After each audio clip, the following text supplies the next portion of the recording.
Welcome to Stealth Space Sunday, where we aren't very stealthy because we shoot at things a lot. Uh, how is your Sunday? Hopefully you're having a good weekend. I haven't really done anything more since yesterday's stream. Yesterday's stream was so much fun. I'm really enjoying Ultima 4 a lot. And then afterwards, I went back to playing Baldur's Gate, the very first one, and I have played more of that. I've also been watching Vast while I play Baldur's Gate because I never finished Vast, and so watching that and enjoying that. Although I keep having to rewind because I end up focusing on the game instead of focusing on what I'm watching, and so one of them always has my focus, and usually it ends up being the game that pulls me in, and then I have to rewind, and so it takes me a long time to get through an episode of one of the reruns of internet RPGs because I look over and I have no idea what happened. So hi Kira. So I end up having to rewind most of an entire episode because I don't know what's been said because I ended up paying attention to the game I was playing instead, which is fine. I mean, I enjoy both, but it makes it sometimes hard to get through an episode. Anyway, Kira, how were the waffles? I saw that you made waffles.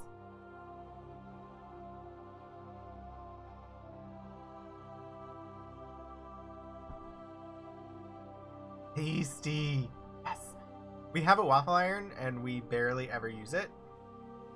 Your freezer is stocked. That is good. I mean, extra waffles are always a good thing. Yes. I need to consider what other things I can waffle. Should shred some potatoes and try waffling them. I think my waffle iron would be up for that. And since we don't use it for waffle batter very often, that seems like a good use. I don't know.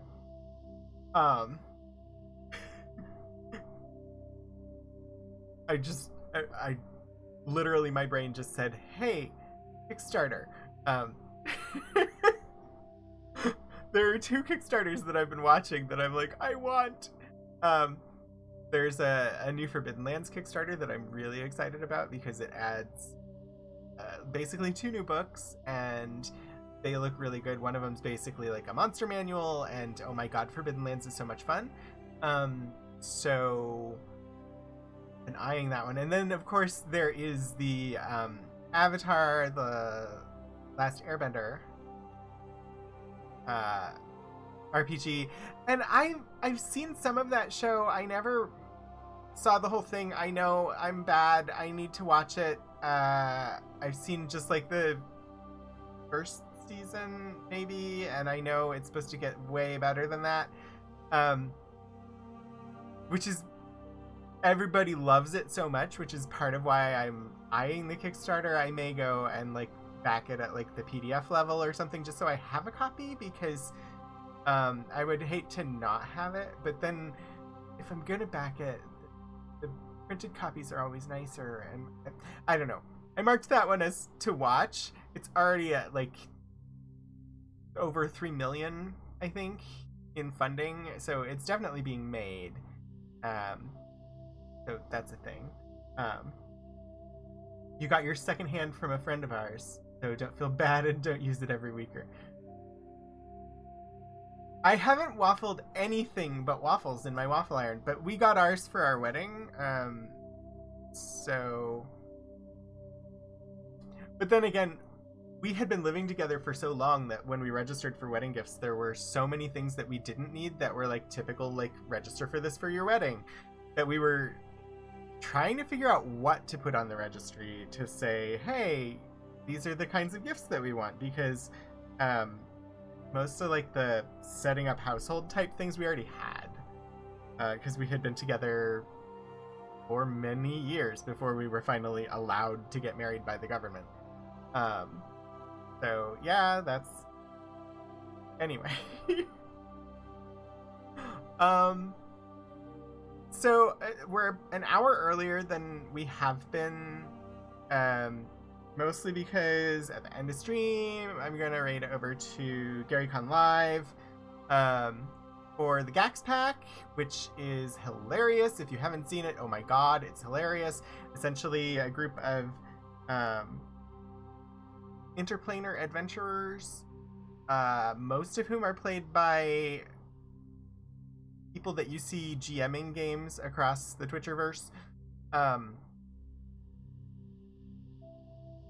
And they're playing through old D&D modules that have been adapted to 5th edition.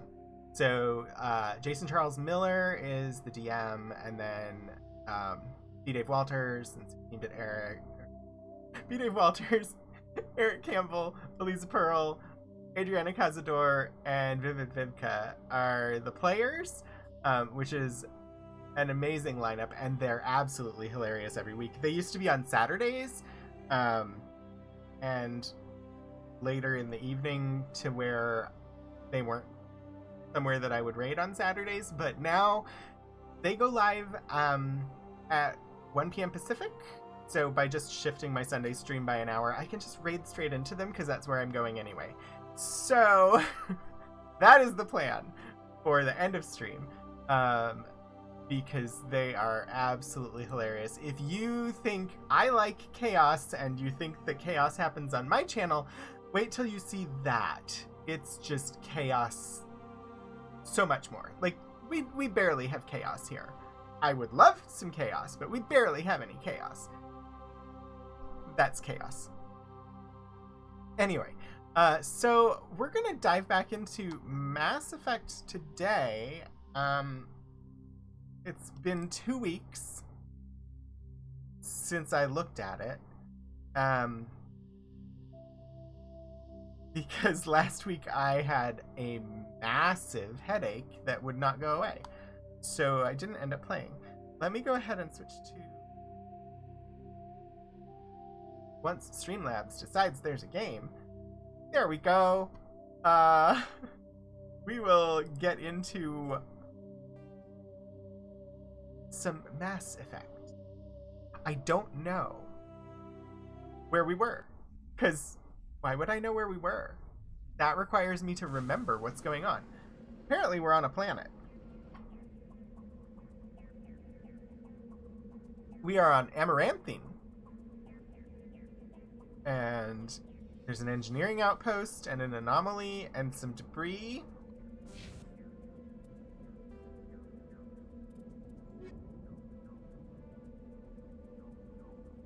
I have no idea why we're here.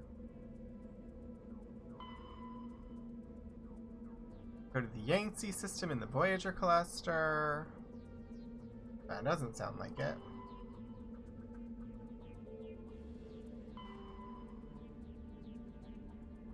Fortuna system.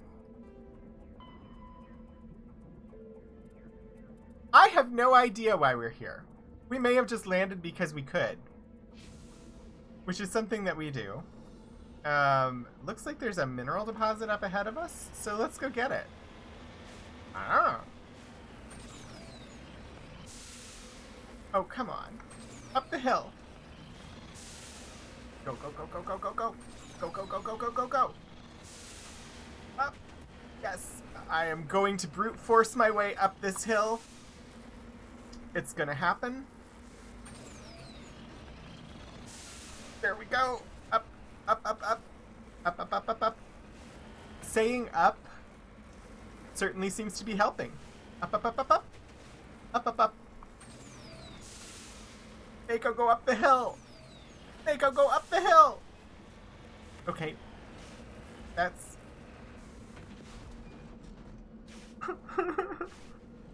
We're gonna get there. Somehow, some way. It's gonna happen today.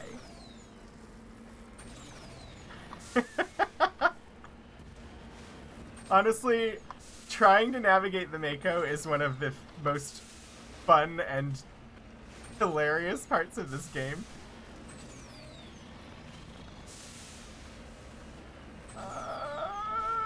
We made it!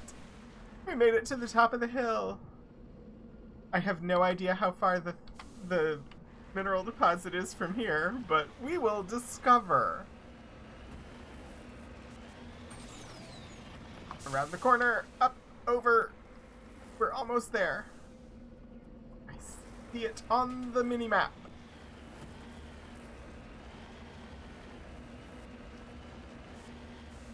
Where is it? It's over here somewhere. Is that it? Cover me. Iridium. Survey mineral. Oh, I forgot about the mini games. It's been 2 weeks. Do I have to do it? Okay, there.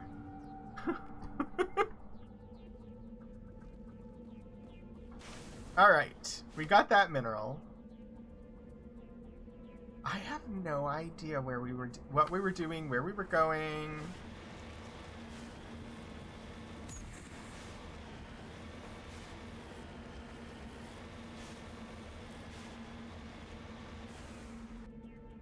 Okay, totally not a direction that I need to be going.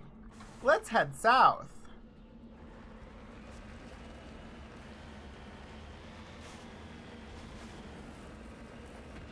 Which means up again, because why wouldn't it? Liz! Hi, Liz! How are you on this Sunday? Also, I am very, very sad about your waffle iron.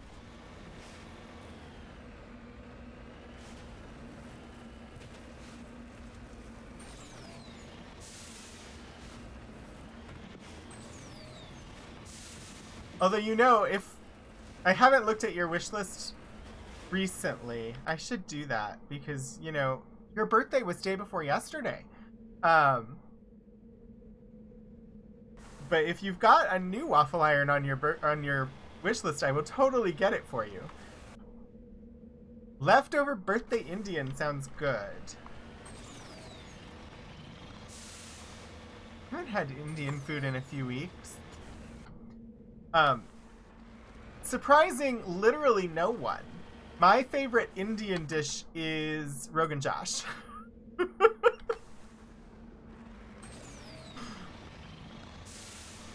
It has nothing to do with why I use that name, because I used this name long before I ever tried that dish. I probably tried that dish because it was named Rogan, but it is also my favorite. Alright, so this thing here is an exclamation point on the map. I will have to take a look, because you need a waffle iron. If I remember correctly, you were waffling potatoes. I should save. That is not a thing that would normally occur to me, but just in case, I don't want to do all that driving again. This game is teaching me to save. Hello again, Commander Shepard. I owe you a debt of gratitude. And now you're gonna try and kill me, aren't you? With my former partners dead, this syndicate is now mine. I could not have done it without you. Ooh, waffled cinnamon rolls sounds amazing.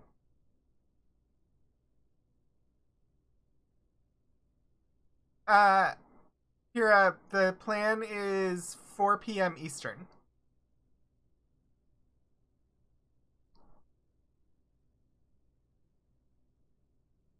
I'm getting text messages. I can't. It's a video. I have been texted a TikTok, but I don't have TikTok. Oh, wait. Okay. I need to not watch. No, stop. I have to watch that later. Apparently, it worked. In the text message app, I could actually get the video to play, which is good because I don't have TikTok, so I only watch them like on Twitch. But I was like, wait, I'm streaming. I need to not be watching videos on my phone right now. So, sorry.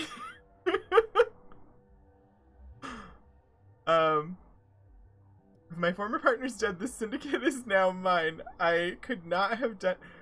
I wouldn't have even looked except that it was Philip texting me.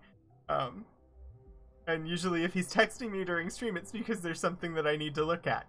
But anyway, I could I'm not done yet? That's the Paragon answer? I mean, she's no better than the others.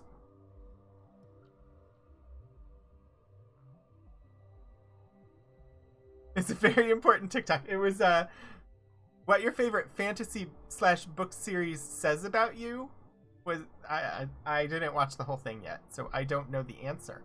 I killed them because they deserve it. Now I'm placing you under arrest. Yes! Good!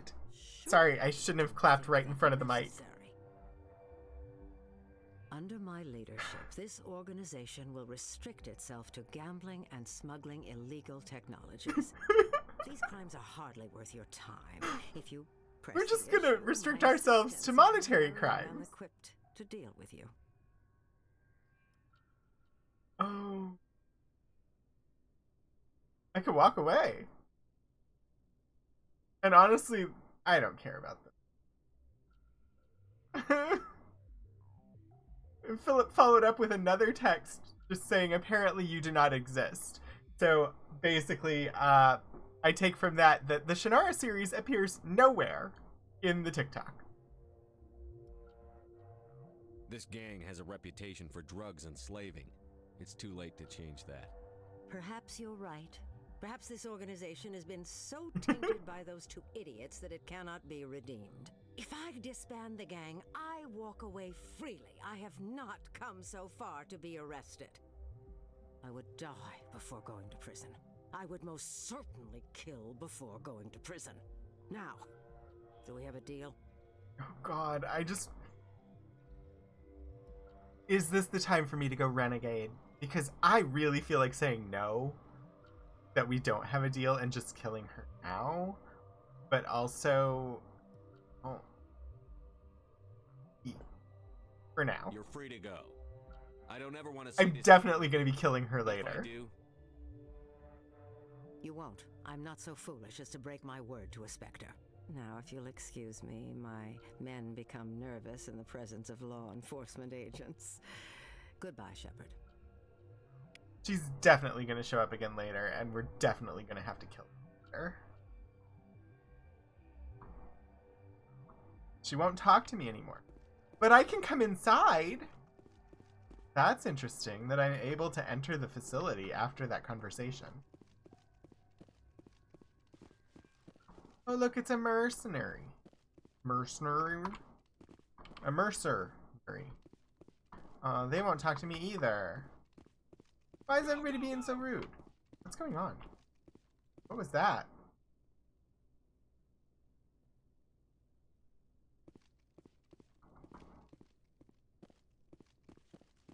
I don't know what was the alert noise there. That was weird and really startled me.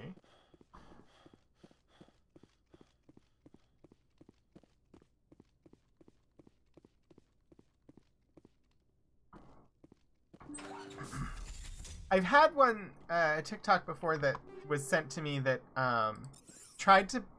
it wanted to play in the app, and so it told me that I needed to download the app, so I ended up not being able to watch it. This one was playing in the text message app. Wait, are you saying that TikToks are all important if you're a youth librarian, or were you calling me a youth librarian? Because I don't think I'm a youth librarian.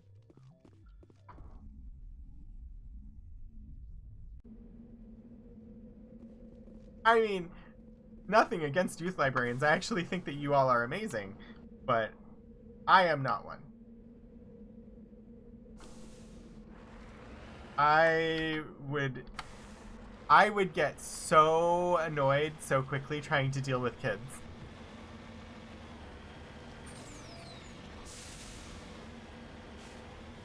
Oh, if you can't pick a sci-fi series, you deal with the youth? Oh, gotcha. Sci-fi series. Oh. So, for a fantasy series, my favorite is most definitely the Shannara series, which technically is speculative fiction. Like, you could class it as somewhat sci-fi just because it's set in post-apocalyptic future of Earth.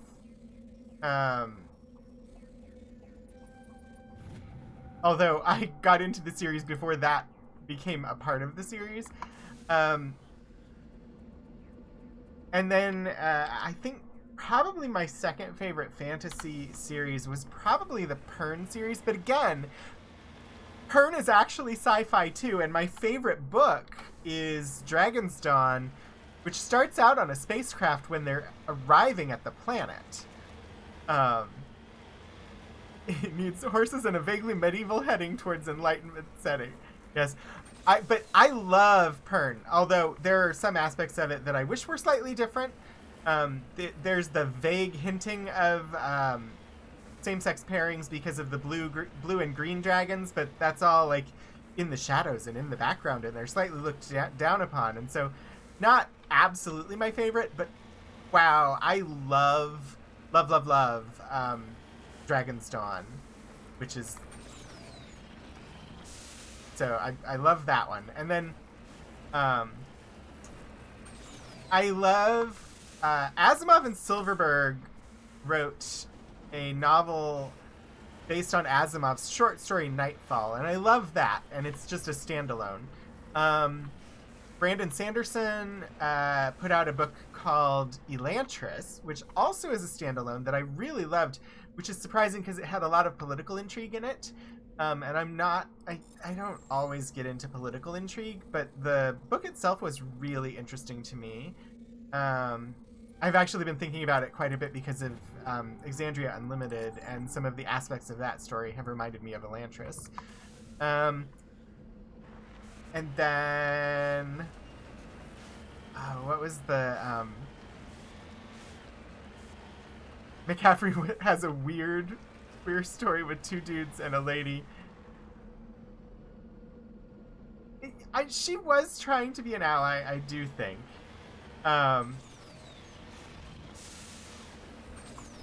One of the first kind of like queer stories that I think I ever really recognized as such was Mercedes Lackey and Piers Anthony, If I Pay Thee Not in Gold, which has a character that switches back and forth between male and female throughout. And I thought that was really interesting back then. It's not easy to get a hold of because I guess the rights holders between the two authors have never been able to arrange things properly for it to be released in many other formats. I don't even think it's available as an ebook.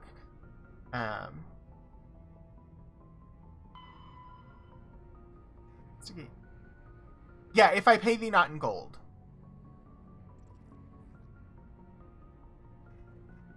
Go to the Yangtze system and Voyager cluster.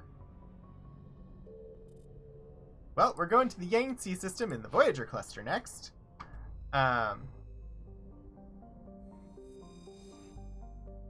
think I was trying to say what my favorite sci-fi series was, and then I never actually did I? My favorite sci-fi series... Where's the Yangtze cluster? Yangtze cluster. No. Yangtze system in the... Where am I supposed to be going? Voyager cluster. Yeah, Piers has issues. As a kid, I really enjoyed the Xanth novels. And I really, really loved the Incarnations of Immortality, but they both have issues looking back at them. Like, significant issues looking back at them.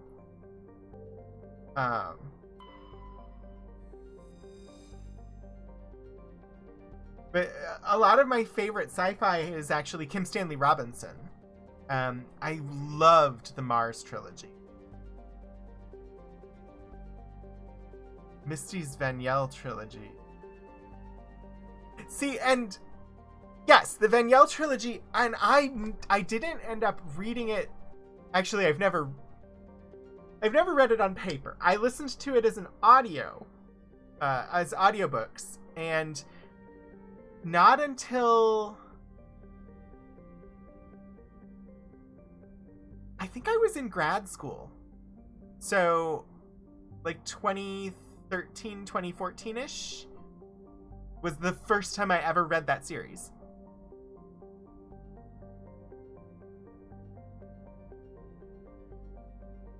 But yeah, like, I loved the Mars trilogy from Kim Stanley Robinson. The whole hard sci-fi aspects of, like, how to colonize another world, the effects of extreme longevity on some of the characters, just the whole thing. And then the arguments about terraforming Mars versus not, and then later on going back and aeroforming Earth. And I read everything associated with the Mars trilogy. I read the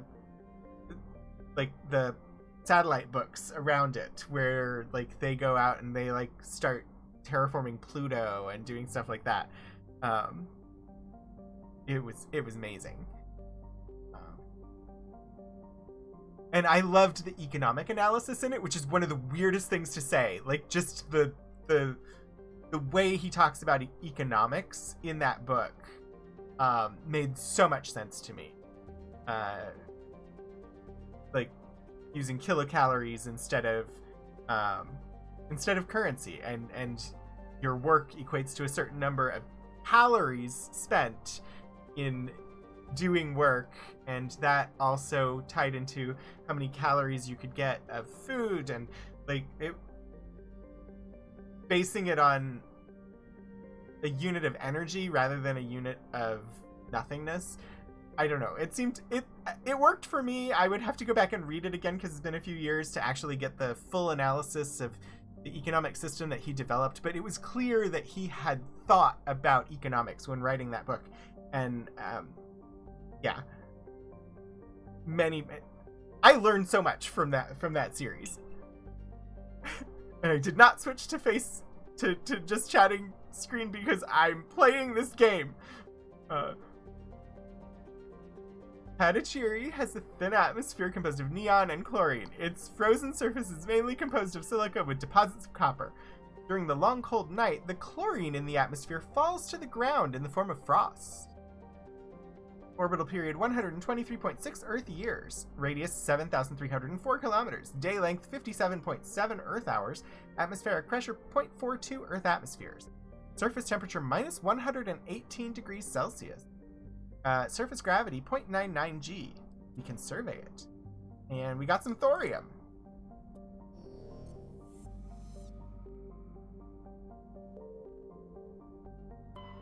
I've actually done college level instruction on Kim Stanley Robinson's Mars trilogy. There was a course a few years ago. It was like a multidisciplinary course where students were doing projects around theorizing colonization of Mars, etc., etc., and the instructors, when they came into special collections to get access to a copy of one of the trilogy books from our sci-fi collection, for research for the class, I was at the desk and just happened to be talking to them about how much I loved that book, and they invited me to come and do a guest lecture about the series and to talk about some of the themes present in it and its approach to colonizing Mars. And so I actually got to do a guest lecture for a college class about that trilogy. Altrumptor is a small, rocky terrestrial planet with a trace atmosphere of nitrogen and krypton. Its frigid surface is mainly composed of light metals with deposits areas of frozen ammonia. Orbital period 35.2 Earth years, radius 718 kilometers, day length 39.5 Earth hours, atmospheric pressure 0, surface temperature minus 96 Celsius, surface gravity 0.39 G. And surveying it, we get a Prothean data disk. You detected a weak signal coming from the far side of the planet Alrumptor. Joker brought the Normandy around, and your salvage team picked up a small escape pod trapped in orbit. There was a long-dead Turian inside, along with a few personal items and a Prothean data disk.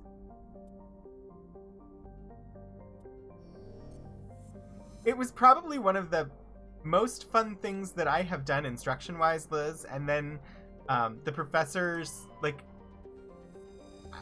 they had a graphic made, like, for the class, for, like, recruiting students to come in, and so I have that. They sent it to me as, like, a little framed thank you of, like, the graphic of the Mars class, and they sent a thank you note, and I loved it. It was really fun. I put together a whole LibGuide for them on various resources that we had relating to things that they would be needing to look at for researching colonization of Mars, and including fictional depictions of it, realistic, like, modern day technologies, and theories of potential technologies for the future of colonization of Mars. That was one of the first LibGuides I ever made. Dredgeer. Dredgeer is a small barren rock world with a trace atmosphere of krypton and xenon. The surface is frigid and mainly composed of silicates with deposits of magnesium, aluminum, and other light metals. Dredgeer has a weak magnetic field, making it unsuitable for drive-discharge operations. Orbital period 23.7 Earth years, radius 2,843 kilometers, day length 34 Earth hours, atmospheric pressure nothing. Surface temperature minus 96 Celsius, and surface gravity 0.28 G. Light metal survey. Scans from orbit have detected a large deposit of beryllium. Alright. Right. Guessing this will be the planet. Bintu. Yes, that's where we're going. So let's look at Renshato first. Ooh, it's a pretty yellow! Renshato is a close-orbiting hot Jupiter with traces of sulfur in its hydrogen-helium atmosphere. The disruptive gravity well of the gas giant prevented any planets from forming nearby. Orbital period 0.5 Earth years. Radius 25,957 kilometers. Day length 18.1 Earth hours. Right. Bintu has a gorgeous green atmospheric color. Look at this, it's so amazingly pretty. Bintu has an atmosphere of carbon dioxide with a permanent haze of toxic chlorine and clouds of sulfur dioxide that periodically drop torrents of acidic rain on the surface. It's gorgeous, though. Its crust is mainly composed of sulfur with deposits of calcium. Like most worlds in the Voyager cluster, Bintu has only been charted within the last 20 years by Alliance surveyors. It has no known native ecology. Data about the world is surprisingly brief and generic, painting a picture of an unpleasant and uninteresting place. Orbital period is 5 Earth years. Radius is 5,935 kilometers. Day length is 53.2 Earth hours. Atmospheric pressure 0.91 Earth atmospheres. Surface temperature 94 Celsius, and surface gravity 0.94 G. And we are going to land.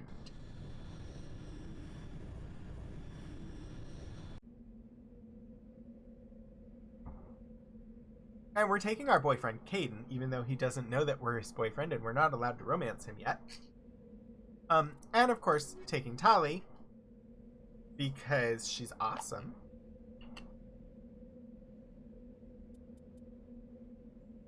I really, at some point, feel like I should probably take some of the other characters, but I like Caden and Tali.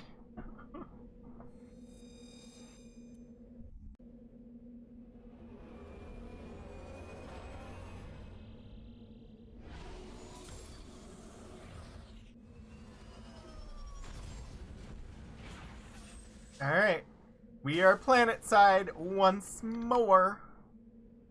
What do we got? We have a research facility. We have a research facility. We have a research facility. We have an anomaly. And we have some debris. Why are we here again? Admiral Kahoku has given you the coordinates to a research facility run by the Cerberus group. You need to investigate the planet Bintu to find out why Cerberus is unleashing alien monstrosities in the Attican Traverse. Go to the Yangtze system and investigate Cerberus activities on Bintu. What do you want to bet? We're going to encounter some alien monstrosities. Which means I should probably save.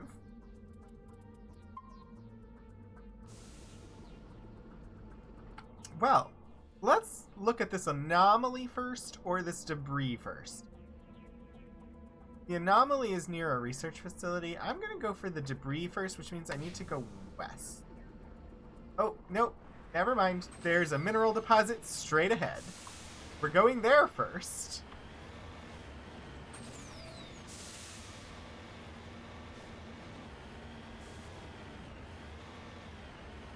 Very yellow ground cover here, but the rocks look very Earth-like. Hey, look, I see a mineral deposit. Palladium. Can I get it from inside? Nope, nope, I can't. Palladium. Palladium was the first RPG maker that I ever played a game from. Well, okay, so that's partially true. I do believe... I don't have a vivid memory of it, but I do think that my brother's friend ran me through a one-on-one session of D&D 2nd edition, so Advanced Dungeons and Dragons, when I was relatively young. The first game that I remember playing, the first TTRPG I remember playing, though, is Rifts, which is published by Palladium. And I loved it. I fell in love with Rifts so much. Looking at Rifts today, it needs to take a cue from D&D and address some of its more reprehensible elements of the games. They basically had one or two authors, and one of them was not great as far as respect to women and other cultures. I was not aware of that when I was playing Rifts at the time, and I still love the game concept as a whole. It's just I wish that the settings were more respectful of difference.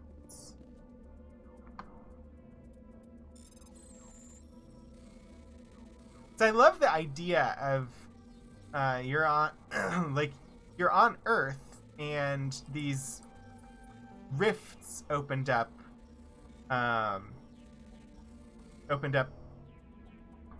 to various other dimensions, other worlds. You've got a mix of sci-fi and fantasy. Like, overall, I love the concept of rifts.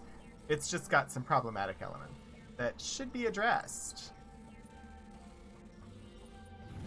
Wow, I can't believe I got that.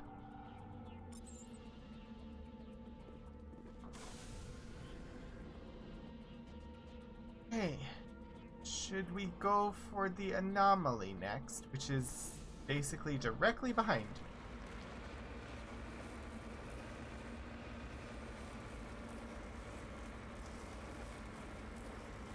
And for a game that takes so much investment of time and energy to even like really learn the rules, like it's a crunchy system. I don't want to like invest the time when I'm not going to be able to play with the people that I want to play with because they're not going to like the problematic elements that are still in the game today. A game that I first played in like 96, 95, 96. Like, I understand every game had problematic elements back then, but they're still there today and they don't seem in any hurry to start addressing them. So I have yet to actually open my Rifts books anytime recently, because I have many other much more updated RPGs to look at, rather than spending my time trying to learn a system that, while admittedly I loved, I don't want to have to spend the time to rework the system to get rid of all those problematic elements. Oh no! Wait. Oh, sorry, I was confusing myself with your done kicking my printer to bake later. I was like, wait, your printer is baking? And then I remembered you were printing out cookie recipes. Alright, we have another of these pyramids. Prothean Pyramid. I can recover something from this one? We've seen one before. We weren't able to recover something from it before. Prothean data disk recovered. There are a few children's toys and some... Poes? I don't know where that came from. There are a few children's toys and some ragged clothes stuffed inside the top of this monument, along with a Prothean data disk. Toys and ragged clothes.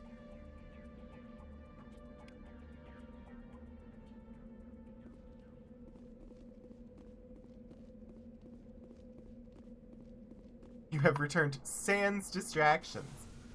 I mean, if you ask nicely, I'm sure chat can provide distraction. Hi, JJ Dane. How are you? Printer fuser modules get pretty hot. Somebody was bound to try baking on them sometime.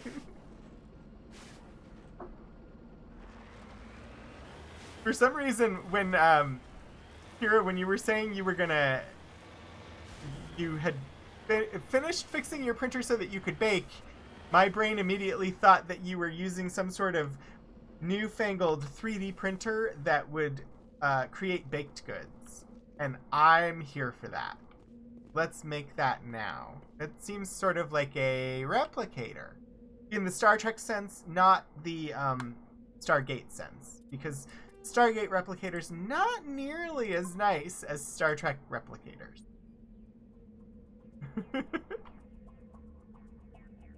A cheesecake?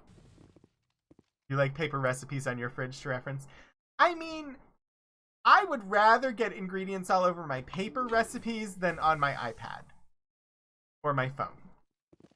Because I always get ingredients on my recipe.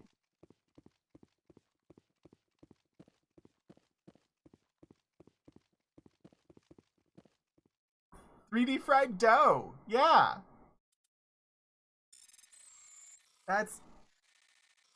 We are moving in that direction. Like, I know, like, and we have, like, printers that will print out, like, edible cake decorations. So that's how you get pictures on cakes. Which is, like, a first step towards replicators, I think. There's still some ways to go, but wouldn't it be just awesome? Now I'm thinking of Neil Stephenson's Snow Crash. Or, no, not Snow Crash. A Young Lady's Illustrated Primer. That's the OR name. I forget the title. Crap. Librarian people in chat, what is the full title of Neil Stephenson's Young Lady's Illustrated Primer?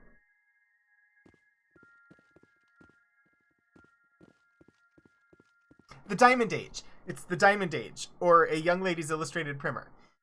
And just thinking of molecular printing machines. Ah! Crap! Fuck!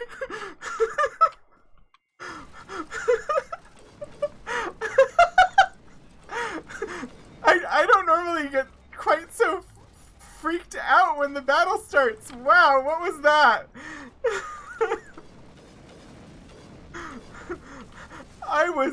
There was the creepy music. I was totally unfocused on the game.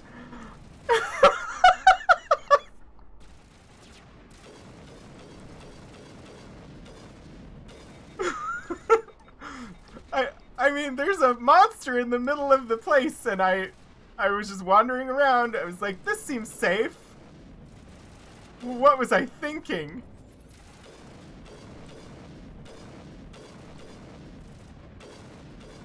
I do love that I don't have to think about ammunition in this. Anyway, Neil Stephenson's The Diamond Age, or A Young Lady's Illustrated Primer, Neil Stephenson is another author that I actually quite enjoy. But The Young Lady's Illustrated Primer. Oh shoot. I couldn't remember what button it was. This is the problem with playing every 2 weeks. I don't remember how to heal. It's a really good book. I enjoyed it a lot. I read it after I read Snow Crash. And then I also really enjoyed Anathem. And Seven Eves. So Kim Stanley Robinson, I loved the Mars trilogy, and then when it got to some of his later books, I didn't get quite as into them as others. Looks like Cerberus has other bases on this world, Commander. But Neil Stephenson, basically almost all of his have been really good for me. I've enjoyed them a lot. You haven't thought about Diamond Age in a long time, but you remembered the title. I haven't read The Diamond Age in a while. I need to reread that one. I enjoyed that book. It included the idea, the very prescient idea, that if we had ocular implants that allowed us to access virtual worlds and the net, that they would be immediately infected with viruses that gave you nonstop ads, and that would affect our mental health. So that's why I will never do ocular implants that are connected to the internet. I mean, that's not the only reason why. Yep, I knew that this was gonna happen.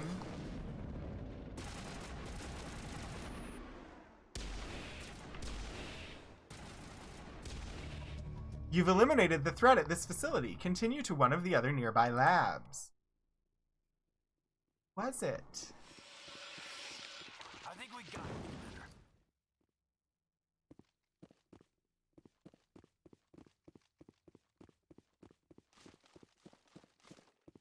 Also, I don't think I properly knew how to say the word primer until that book.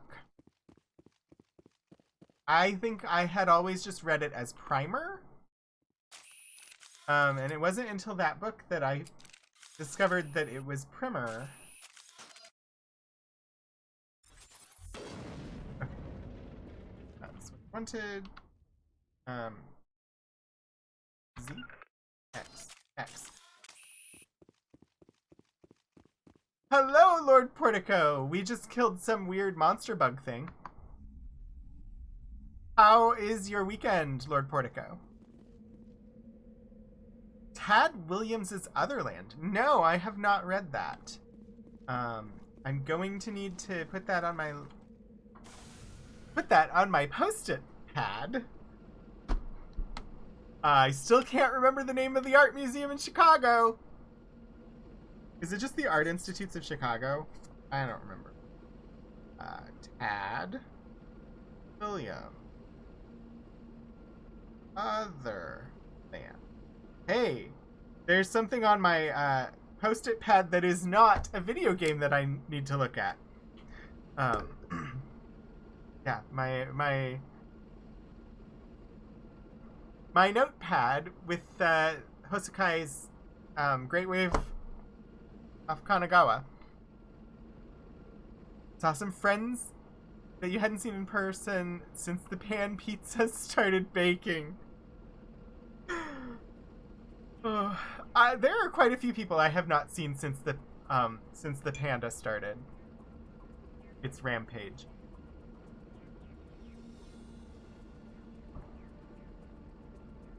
I mean, I do understand that not every series is going to age well.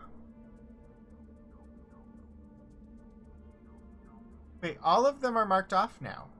Do I not? Was it always an X? I know I haven't been to that one or that one. I assume I'm supposed to go to them? Continue hunting Cerberus. Data at the base you just wiped out revealed another Cerberus operation. Yes, okay, I do need to go to the other ones. You did not miss out on pizza. That was pan pizza being used in the same way as panini and panda to refer to the global pandemonium that we have all been under for the past few months. Not a very good pizza. Especially after the diced onions were added.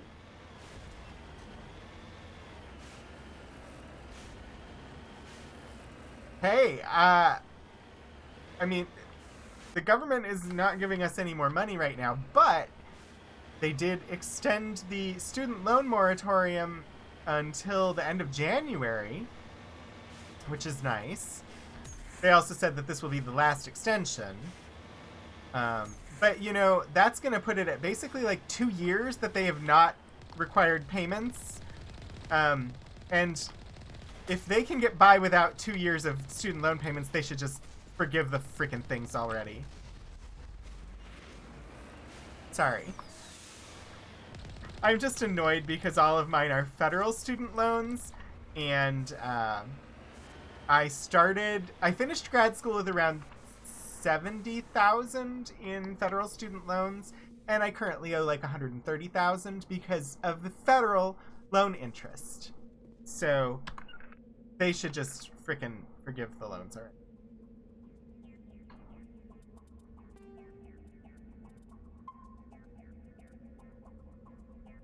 Louder for the people in the back.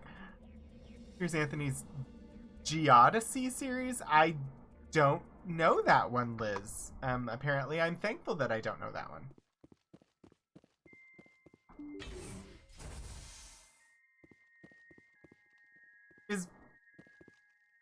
Here's Anthony, the one that did Foundation. Who did Foundation? Because that one's being turned into a television series, right? I've never read Foundation. I have it on audiobook, but then the pandemic started, and I wasn't commuting anymore, so I wasn't listening to audiobooks. I actually canceled my Audible subscription because I wasn't using it. I'll probably resubscribe eventually. I've been an Audible member since sometime in 2000. Asimov. Okay. I knew it was an A, I didn't remember who. It doesn't... Having never read it,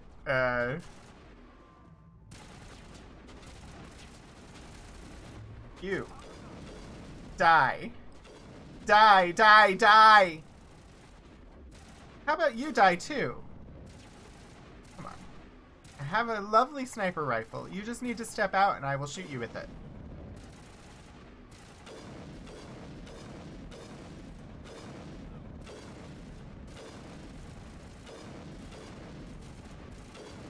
See, like this. Isn't it fun? Watching him bounce across the floor. It's gross. Like, I think the first or second one involves some really problematic relationships. And that whole Anthony is obsessed with younger women. Oh. For Geodesy. See, I loved Xanth, except for the panties bit. Like, what the fuck was that all about? That was completely unnecessary. Like, I love that the book is full of puns everywhere and puns all the time, but my god, even as a teenager, I knew that that shit was wrong.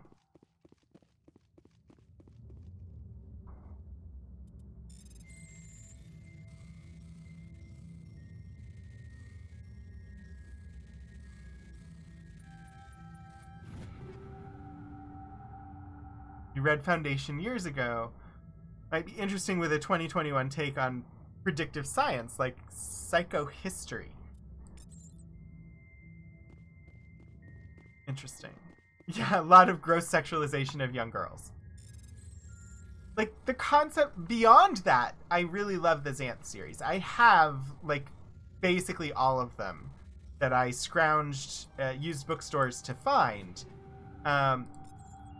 And I've kept them because of that, but I don't really read them anymore. I enjoyed them so much as a kid, but yeah, they're just so many problems.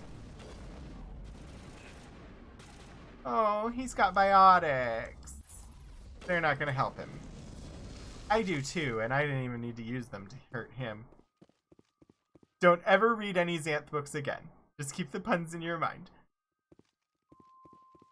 They're on my shelves, and I don't even really want them there.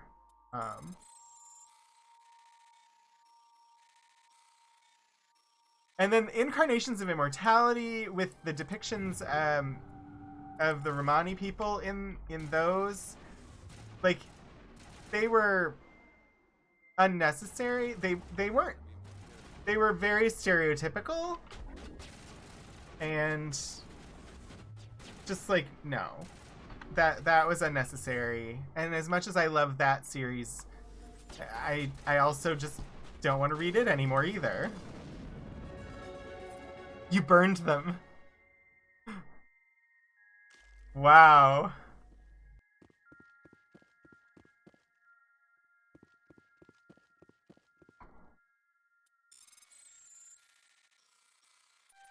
Oops. I should pay attention to where the little red markers are that I'm not supposed to hit in this circular game of Frogger.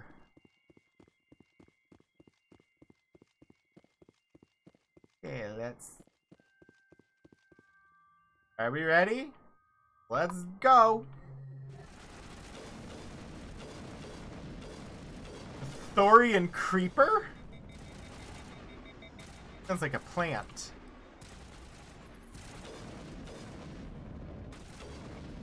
There was no sign of Kahoku among the creeper corpses. He must be at one of the other labs in the area. I wonder what Cerberus horrors will find at the next base. I wonder if you get these in a preset order, or if they are locked to specific locations on the planet. Like, if I had gone to the one that I'm about to go to first, would I have found Kahoku?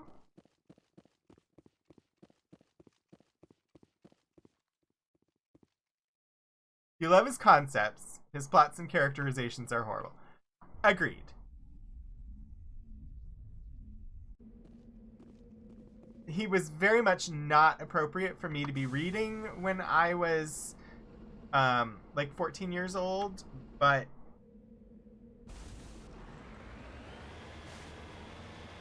after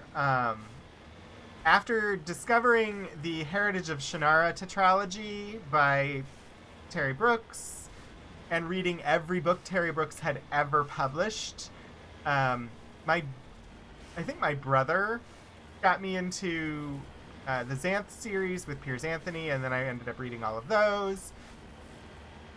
I also, around the same time, was reading the Chronicles trilogy from Dragonlance and the Brothers, or the Twins trilogy, and I got as far as like reading some of the things like the Dargonesti and stuff like that before I really stopped, because I guess life took over. I don't remember.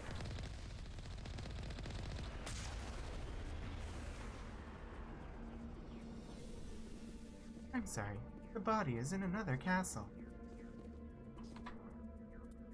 I'm doing good about remembering to save. I have been working on a save emote that's modeled after some of the sprites in the early Ultima games. So it's like, I don't know, like 16-bit pixel art, and I'm trying to make it myself. Except for swapping Terry Brooks for Mercedes Lackey, yeah. And reading all of Anne McCaffrey. Yeah, I don't know why I never caught on to Mercedes Lackey. Nobody ever suggested Mercedes Lackey to me, and it was actually me reading Piers Anthony that introduced me to Mercedes Lackey. Now it gets fun. Enemy is everywhere!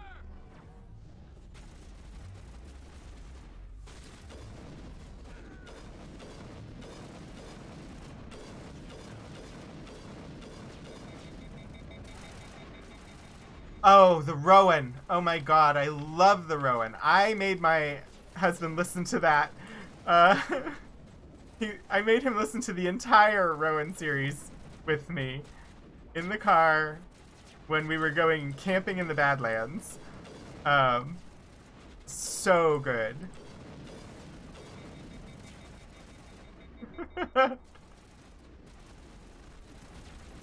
Wait. You can introduce me to who? What? Huh?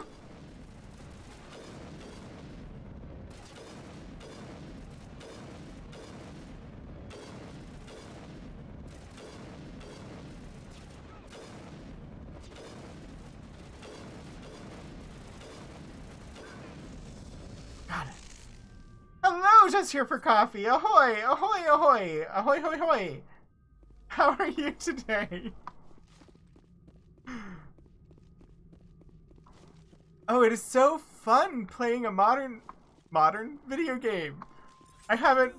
Everything I've been playing has been old. And I know this isn't exactly new, but oh my god, did I just die?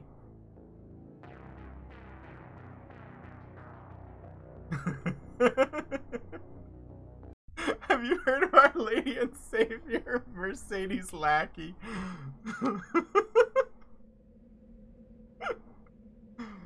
I don't know how I died. I guess I wasn't paying attention to my health because I was talking about books.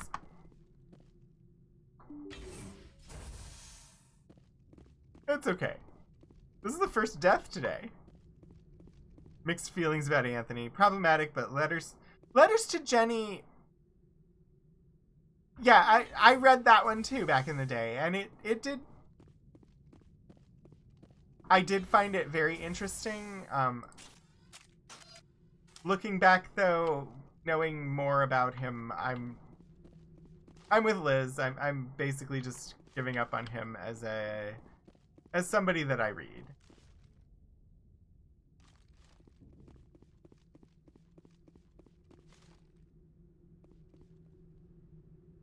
A spontaneous nap. Battle naps are part of a well-balanced self-care regime.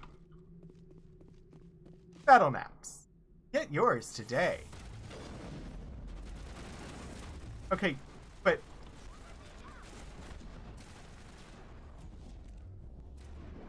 I was sort of behind cover, and that biotic just grabbed me.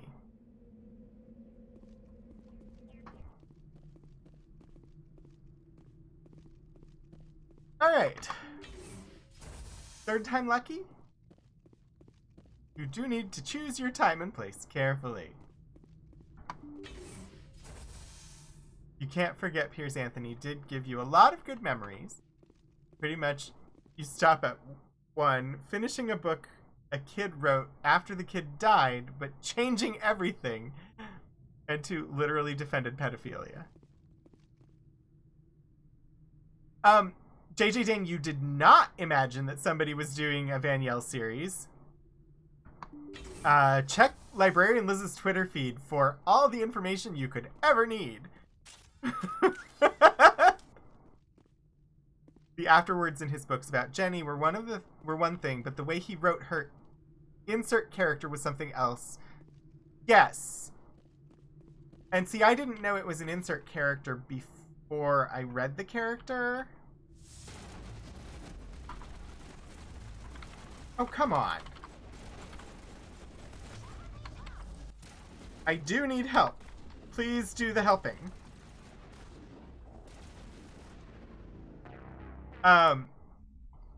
Liz, on your stream yesterday, you said that you would be okay with them changing the main character. I've only read it once. My brain won't give me the character's name. You said you'd be okay with them changing that character into a female character as long as they kept the character as gay, and I would not be okay with that. I would very much not be okay with that. Because if they did change the gender of the character, they would do so that they could have that character romance the same. Like, they would do it to make the character straight. They would make the character female in order to make them a straight female, and claim to maintain the same romance that was happening otherwise. And I'm not here for that. But also, jeez, what are you throwing? You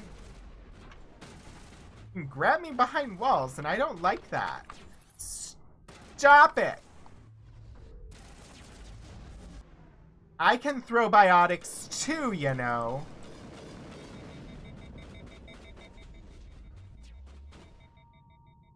Yeah, I mean, I understand that certain changes have to be made in order to adapt work from book to screen, and I'm generally okay with that. I was not okay with the changes that they made to the Shannara series when making the Shannara Chronicles. That was just unforgivable. And even though I'm wearing a Shannara Chronicles t-shirt right now, it's not because I like the TV series, it's because I love Shannara so much, and I finally had merch. So I bought the merch from the series, even though I hate the series. Because they finally gave me Shannara merch. And I know, like, Shannara's not perfect. Not by a long shot. It is just the thing that got me reading as a teen. But generally, I'm just like,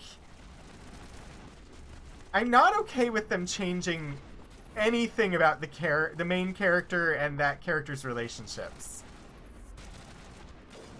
That needs to be maintained. It's central to the plot.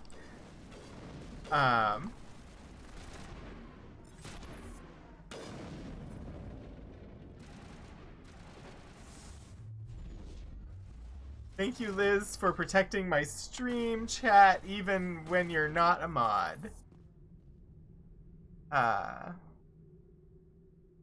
If they throw biotics and you throw them back, are they now antibiotics? Oh, just here for coffee, that is a good speak attack.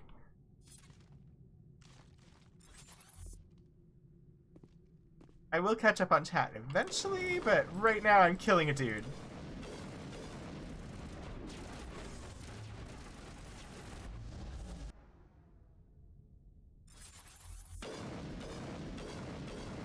Just making sure he's dead.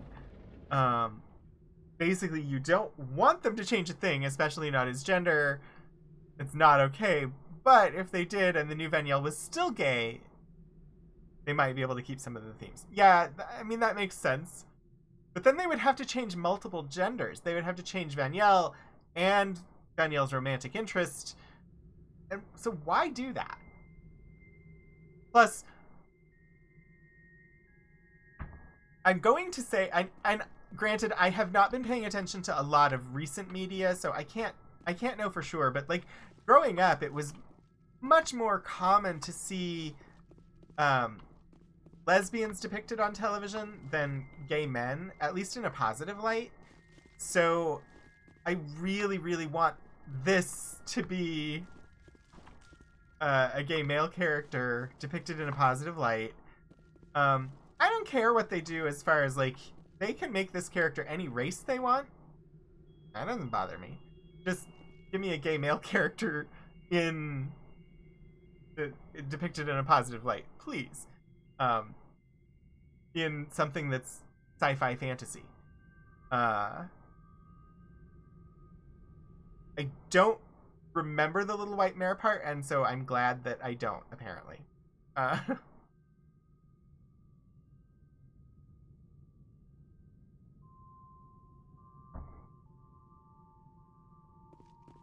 Kira, we're talking about the Vanyel books by Mercedes Lackey.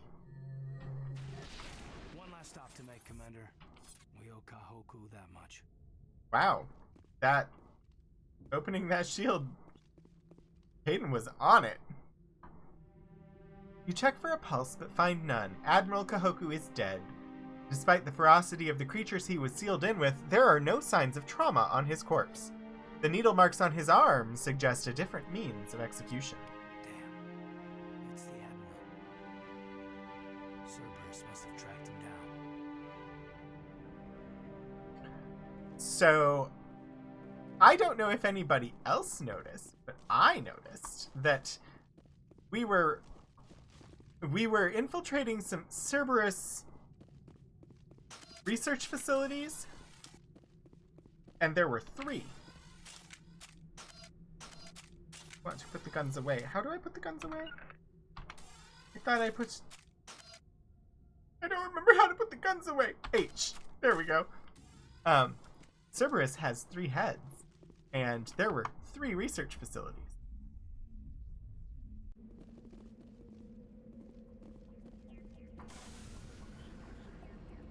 Alright. That is this planet.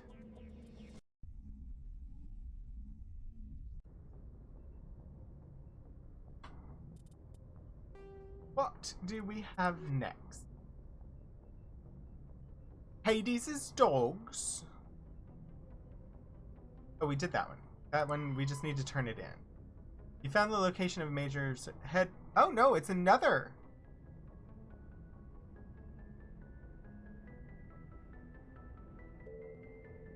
You found the location of a major Cerberus facility. Head to the Nepheron system in the Columbia system. Or head to Nepheron in the Columbia system of the Voyager cluster and destroy it. Cool, we get to do more Cerberus hunting.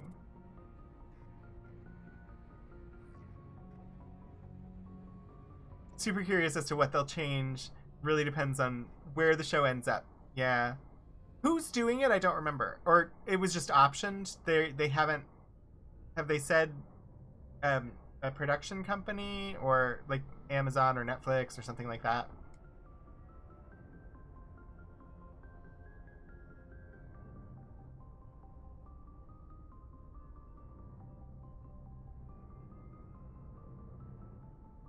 I do not know the answer just here for coffee. Liz will have to provide that. I know the Vanyel trilogy is 3 books, but it's, I believe, part of a larger series. And I most certainly have not read the entire thing.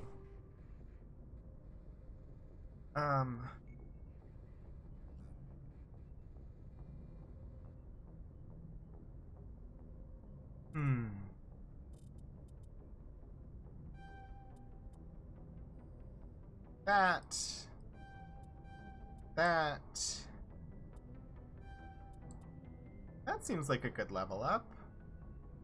I got 3 triangles. Valdemar! Yes. Valdemar, like 30 books. Yeah, that's... I was in the middle of doing my Audible read-through of Dragonlance when I took a break to read the trilogy. So have not done the full Valdemar series. And I think I got through every book in Dragonlance from Dragons of Autumn Twilight, which is the first book in the series, listening to the audio versions of them all in publication order from that book through Dragons of Summer Flame. And Dragons of Summer Flame was like the first in kind of like the new Dragonlance. Basically every book that I think there might have been a couple of them that weren't available in audio, but basically every book in the whole Dragonlance series I listened to on audio. Well, because I used to have a really, really long commute.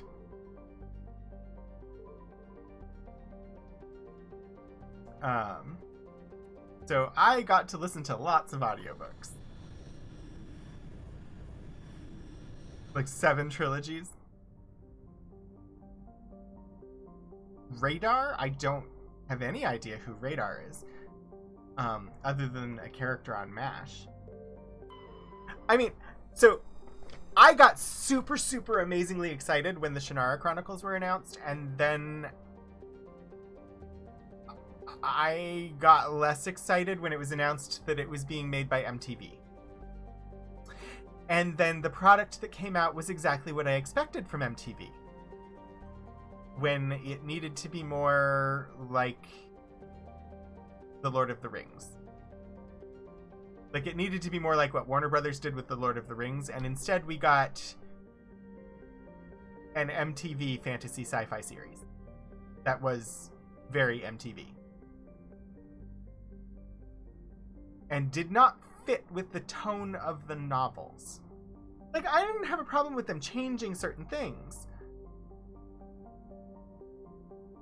The first time you see the elves in the MTV Shannara Chronicles, it felt like I was on an episode of, like, Big Brother or something. It was vapid. And the elves are supposed to be more like humans than, say, the elves of Lord of the Rings, but they're still supposed to have some elegance to them and some nobility to them, and I felt like that was really missing in the Shannara Chronicles. So, sorry. I love that it was made into a show. I was very disappointed with the product and could not finish watching the first series. And it is my favorite fantasy series of all time.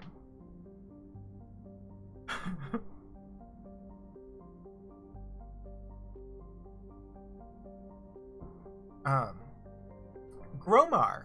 Gromar is a rocky terrestrial world with a trace atmosphere of krypton and xenon.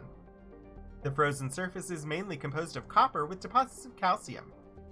Prior to the Alliance's expansion into the Voyager cluster, Gromar hosted one half of a Turian interferometric telescope array, connected with a similar telescope in the Attican Beta cluster by an expensive chain of FTL comm buoys. The two functioned as a single virtual lens with an effective aperture equal to the thousands of light years between them. The Turians used this to chart the terminus systems with great accuracy. Orbital period 115.6 Earth years, radius 4,911 kilometers, day length 30.3 Earth hours, atmospheric pressure 0.13 Earth atmospheres, surface temperature minus 218 Celsius, and surface gravity 0.28 G. Okay. And Kira redeemed a hydrate. I will hydrate. I'm currently drinking kiwi strawberry Snapple.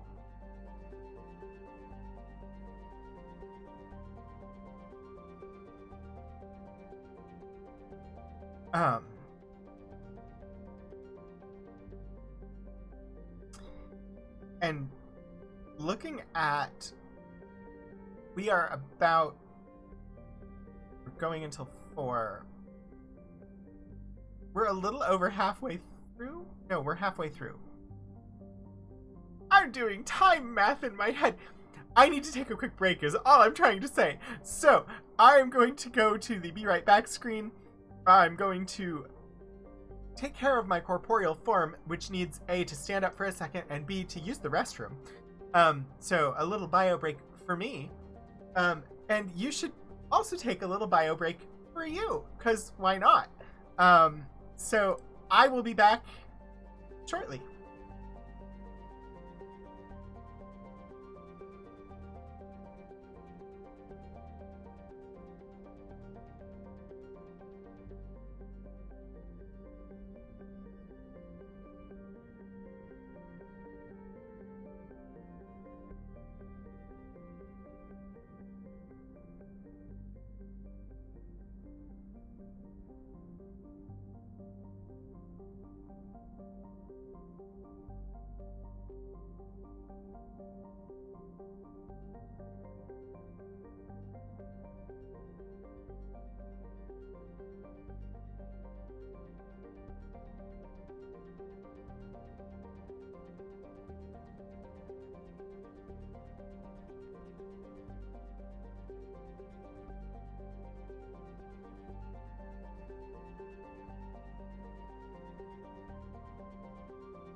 Okay, I'm back. We will rejoin the game in just a second. Once I eat this cheese stick. Or this string cheese. Because having a snack, not a bad thing. I'm just gonna catch up on chat.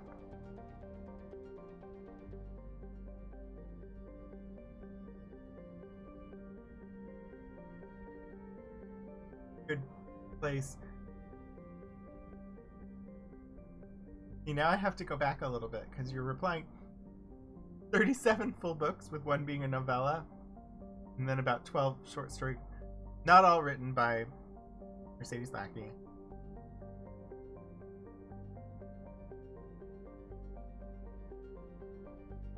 Arrows of the Queen trilogy or Mage Wars trilogy are both good starts. Arrows is Valdemar and the prequel.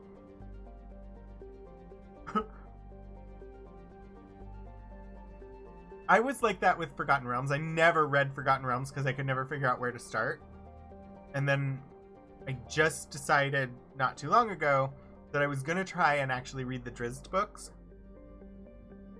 which gave me a starting point.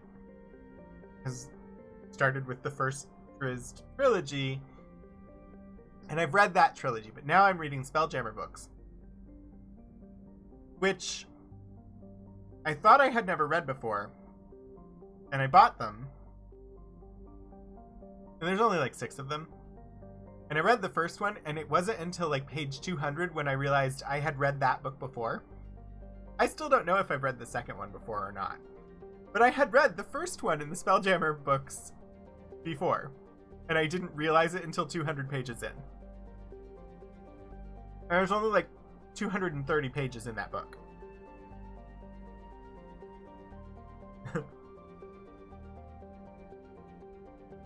I'm just gonna finish this cheese real quick here.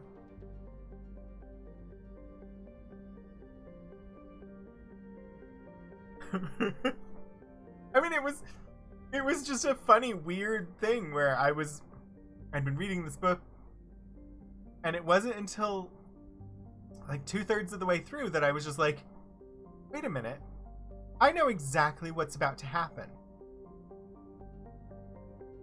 And then that is exactly what happened. And I was like, how have I been reading this for like days without realizing I've read this before? But whatever. That's me.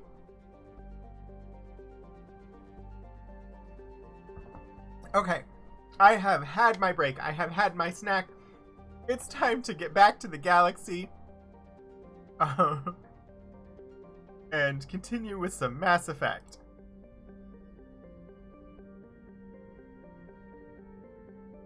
Okay. Survey. Medallion recovered.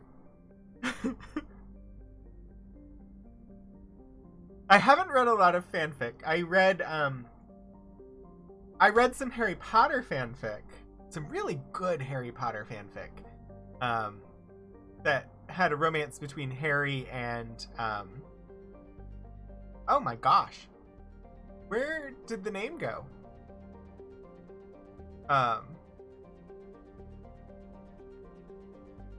the Slytherin kid, the blonde, in the movies. I don't know why my brain will not give me that character's name right now, but you know, I don't think too much about Harry Potter anymore. Draco, yes. So, I read one that had Harry Potter and the something of rationality, or I don't remember what it was. It was really long, it was really good, and it had a romance between Harry and Draco. Scans of the planet Gromar revealed a derelict space station in late stages of orbital decay. A small team was able to recover some items of interest, among them a League of One medallion. Now I have to remember.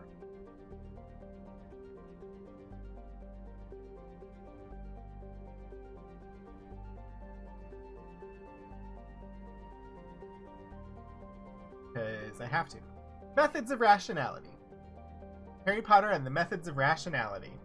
And it was a fan fiction that I read for quite a while. It was very, very lengthy. On to Heter. On to Heter is an unusually large ice world, with a core of silicate rock and light metals and a trace atmosphere of krypton and xenon. The crust is mainly composed of water ice. On to Heter's ice sheets show obvious signs of large-scale fracture and refreezing centered on a massive crater near the South Pole. A recent extranet meme suggests that a Prothean ship crashed through the crust... Wait, a meme? A recent extranet meme suggests that a Prothean ship crashed through the crust of the planet before the collapse of their empire and might still be recovered from the planetary core. This is purportedly the source of the planet's unusually high mass. Careful mapping of On to Heter's gravity field by orbiting satellites have proved that the planetary core is entirely normal. Orbital period 5.2 Earth years, radius 3,718 kilometers, day length 56.3 Earth hours, atmospheric pressure 0.06 Earth atmosphere, surface temperature minus 124 Celsius. Rare elements surveyed. While scanning this planet, you detected a deposit of samarium.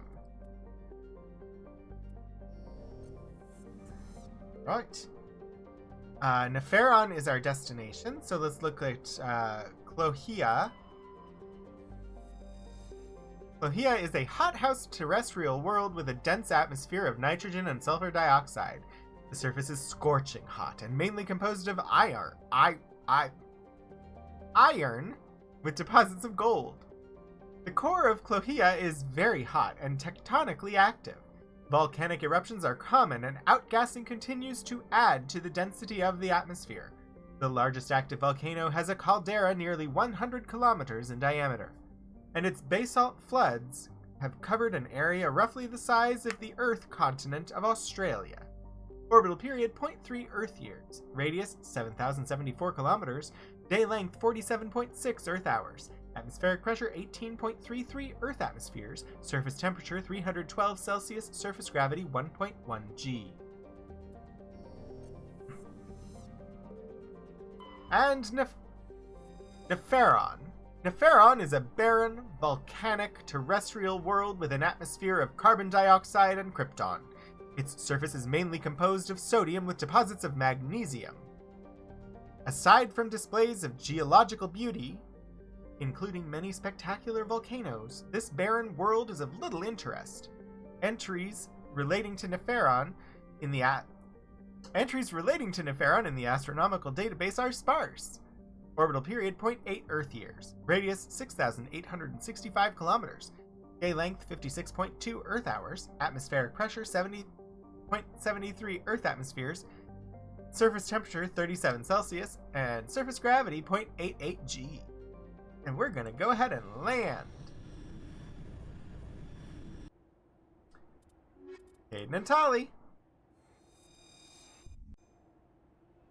Always the same team.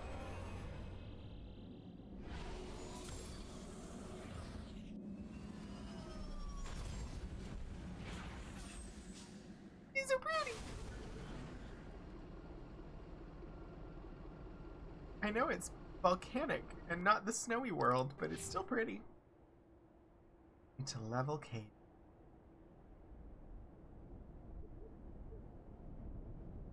I don't really have a preference right now. Go ahead and auto. Ollie. The same thing. There we go. Let's look at the map. We are up here. There is an anomaly, an underground facility, and some debris. And all of this open land where we might find things. Let's drive around and see what there is to see on this volcanic world. Also, this world's map and structures seem rather familiar to where we were at the start of stream.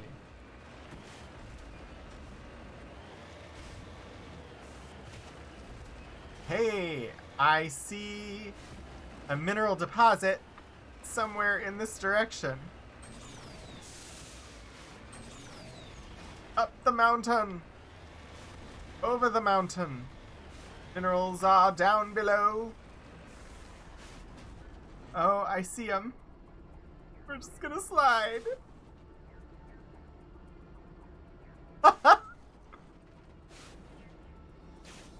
I'm not pushing any buttons. That all happened. That slide down was all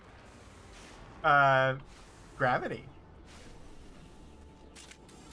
Oh, I tried to jump like you can in Andromeda, because I played Andromeda. So I want there to be a jump button.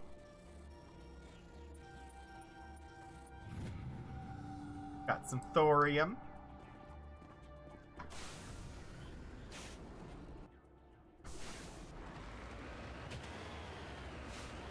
Uh-oh. Crunch.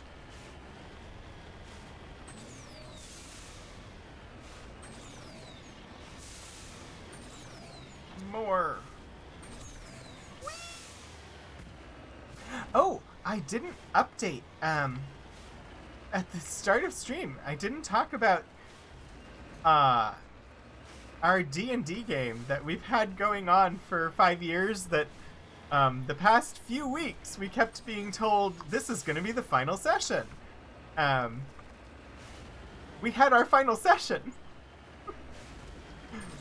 So we finished, and I'm trying to remember all of the resolution for all of our characters. One player's character became a god.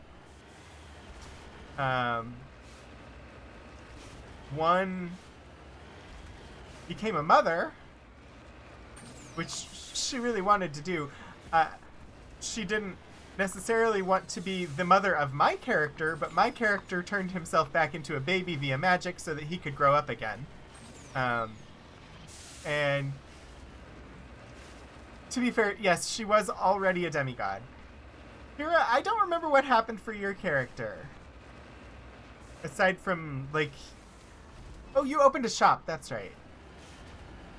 Something like that. You opened a workshop thingy.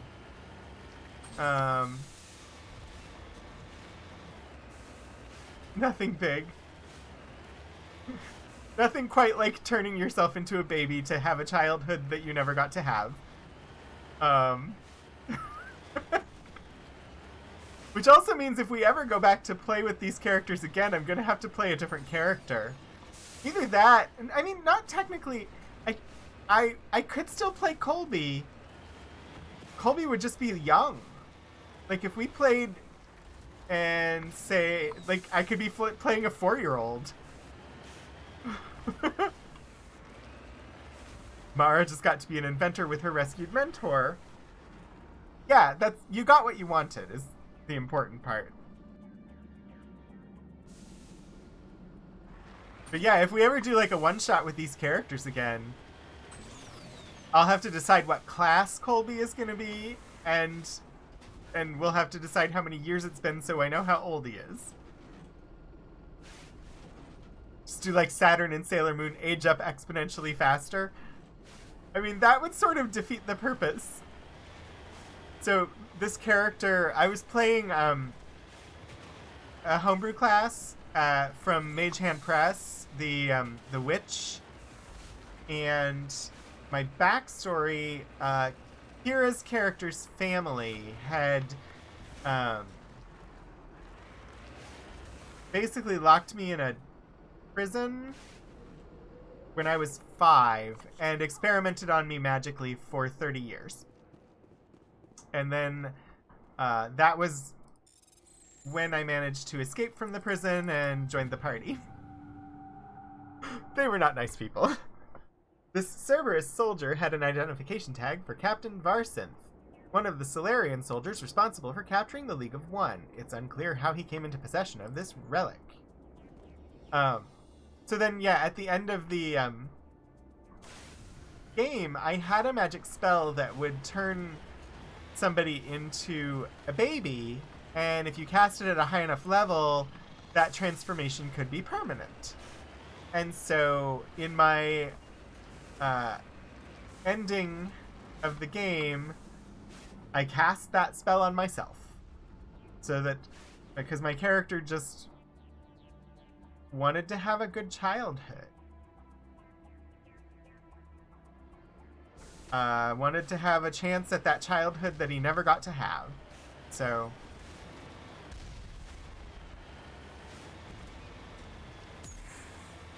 it was also a steampunk campaign, which, so there was technology and other stuff that wouldn't normally be in like a standard D&D setting.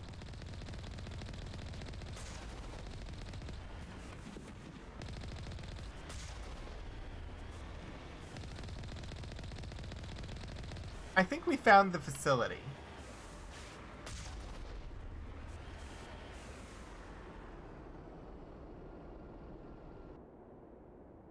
Still some debris. We can do the debris after the facility, though, I guess.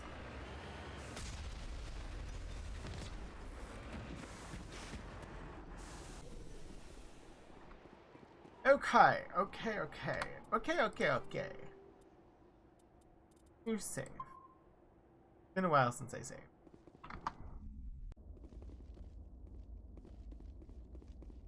So now we're working on our characters for an Icewind Dale. No, sorry, Rime of the Frost Maiden. We're doing Rime of the Frost Maiden next. And we were specifically told not to do any homebrew stuff, and so this is going to be a different experience. No homebrew, pre-written module, which I'm okay with. I actually don't think I've ever played one of the pre-written modules.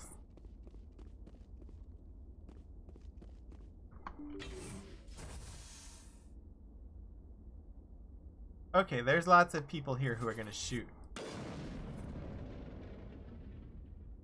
That got somebody's attention.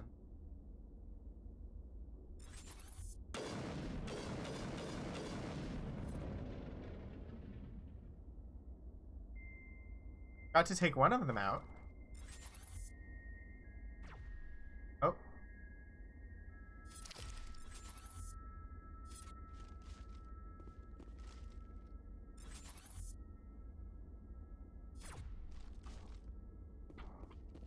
Shields down.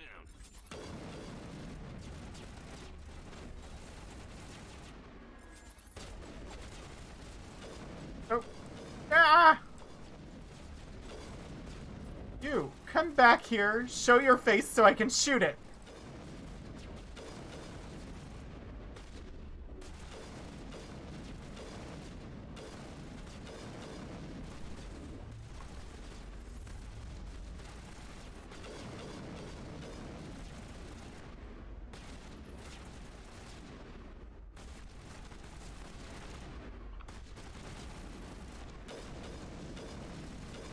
Got it. Pre-written with extras. Not everyone has a secret from the module. That's true. Although my secret is from the module, and I love my secret. My character, though, is probably a bit of a himbo.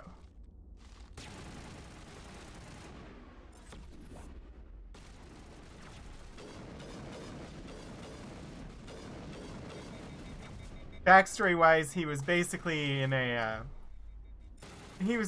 Olympic athlete. And he is not super smart.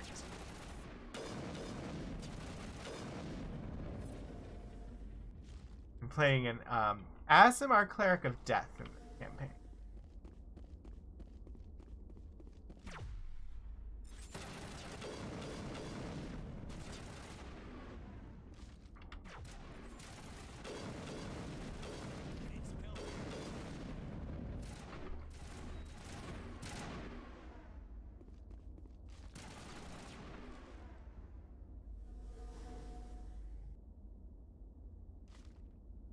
You know, there are more people. The mini-map tells me so.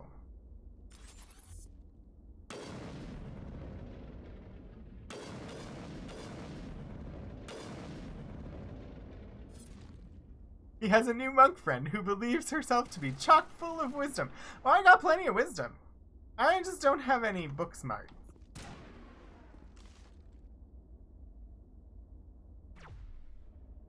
He's pretty, but he isn't smart.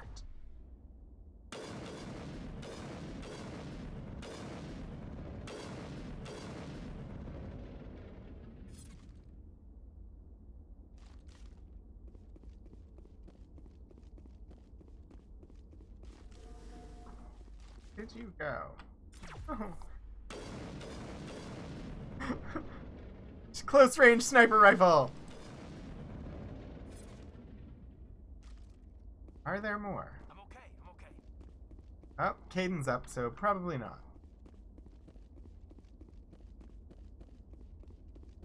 Okay. Here we go. I don't... Oh, we're just infiltrating. I was like, I don't remember why we're here. But I think we're just we are just infiltrating a Cerberus facility. Hi Fluidan, how are you? I hope that you are having a good weekend. Sonar Fade Art, if you like a good himbo, if you have not seen Critical Role's show Exandria Unlimited, I would suggest you do. There is Matt Mercer plays a pretty good himbo. You finally made it to morning coffee, Lord Portico.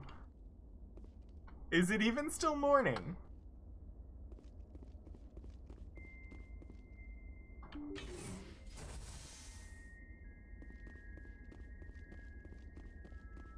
"10 minutes to spare." Hey, then morning coffee it is.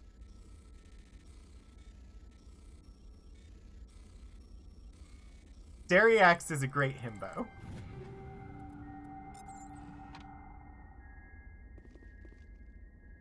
A bit tired from running your Star Trek Adventures game? How did, if you don't mind sharing, I would love to hear about your game.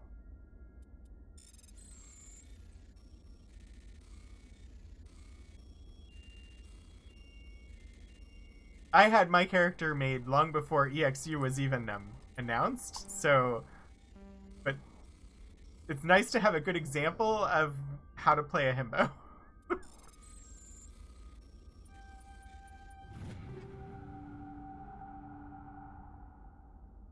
I haven't finished this week's EXU, Just Here for Coffee. I've seen the beginning of it, but I haven't seen the end of it yet.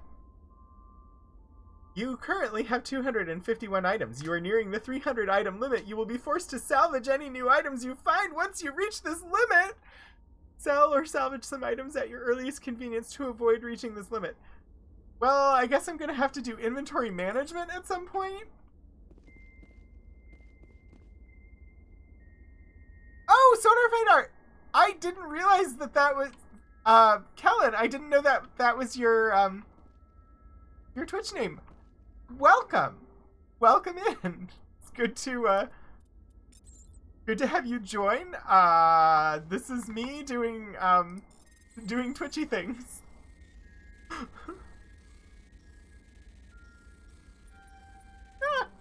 This is me doing poorly at a game. Ooh, I got in. Okay. Have to do... What? All of you strange people seeing the sun rise over the ocean? Oh, gotcha, instead of setting over the ocean. So confused.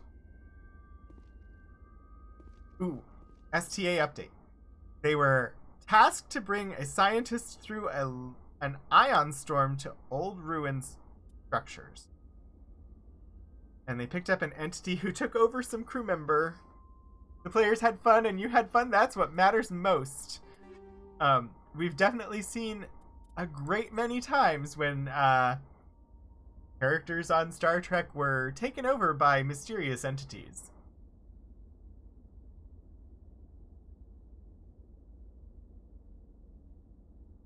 The ocean is for looking and listening, I guess.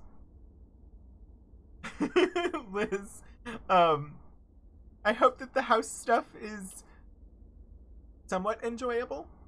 And if not, I hope it goes quickly. Thank you for coming by! The ocean at proper temperature is also for thermal regulation and fog making. I did not spend very much time with the ocean, except when I was really young and not actually allowed to get in the water. Because we lived in Hawaii when I was really young. Ooh, look at that accuracy rating. I like that. Avenger 6 seems nice. Banshee 6. Oh, no. This is Raptor 5. The one I already have. I was just gushing over the one I already have.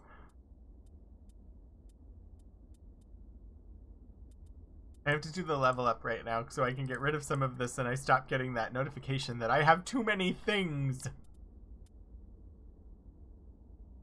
The only thing the sea ever did for you was introduce you to new and exciting smells.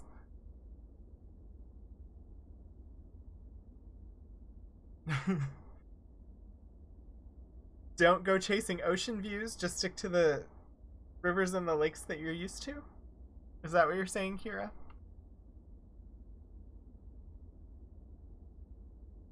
The Firestorm is an upgrade. We will go ahead and take that upgrade, yes?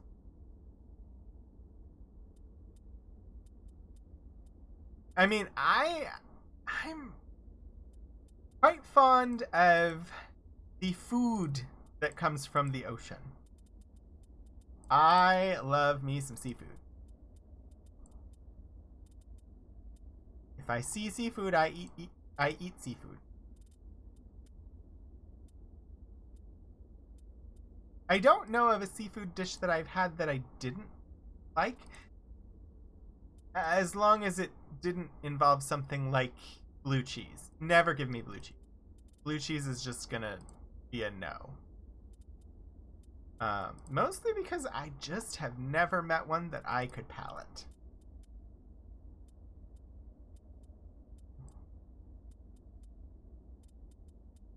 I know inventory management is not the most entertaining, but I have to do it at some point in time, and when the game is yelling at you for having too many items, it seems like a good time to do it. Look at that! Going from the Solaris amp to the Polaris... the Solaris amp 5 to the Polaris 6, duration goes up 30. Cooldown. Like, it's a much better amp. Gimme.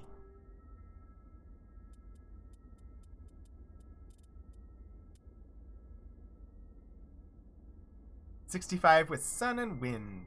Summer in San Francisco. It'll last until tomorrow. Hey, we can have all 4 seasons in one day if you drive around for about an hour. Hey, Kira! I didn't even see your comment before I said that. I was just... You know it's true because both of the people, Kira in chat and me, both of us who live here, talking about how we can get all 4 seasons in one day here. Like, literally 95 degrees to snow within the same day and geographic area. And honestly, with only maybe an hour or two difference are possible.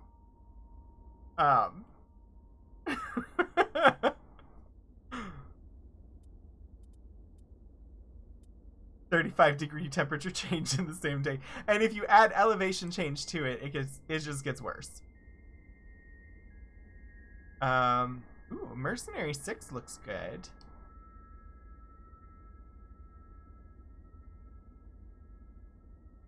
No need for Genesis planet instability.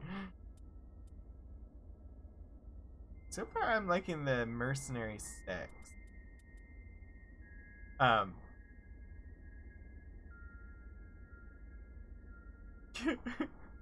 I said Mercenary 6 captions, not Mercenary Sex.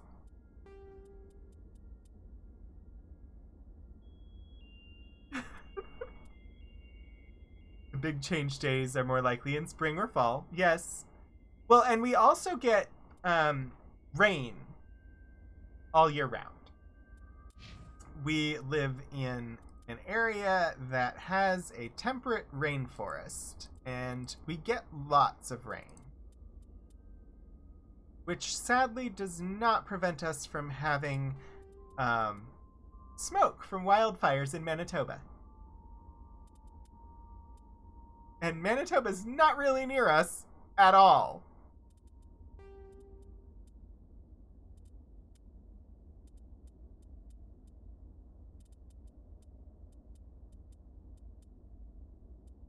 It looks like the Stiletto 5 is winning.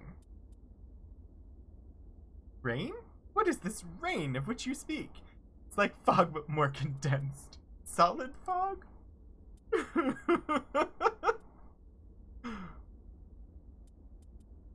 Sometimes it stings, and sometimes you're under an umbrella, but it's raining sideways, so the umbrella doesn't help.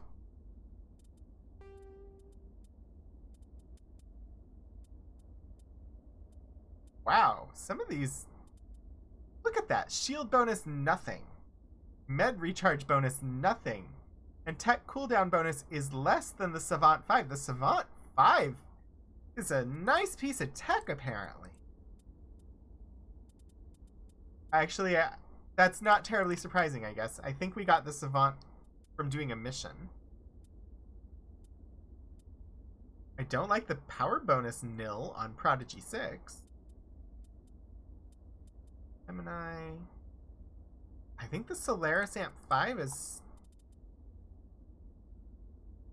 Does he need a power bonus? Look at the duration and cooldown bonus on here. I actually think I'm going to go with the Prodigy.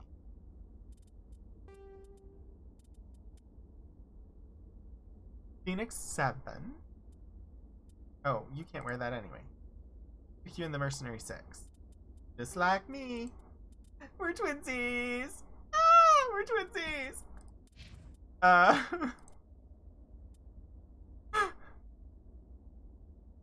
Very solid and in small rock form. Yes, 110% humidity. Oh, jeez. I know those days. Usually I know when we're going to be having one of the lovely stormy weather days because my brain tells me so. Or, well, rather not my brain. My sinuses tell me so. My sinuses can be so mean sometimes. Right. Salvage? Omnigel? Yes. Let's make these into some Omnigel, please. I'm gonna have so much Omnigel. Y'all. You don't even know.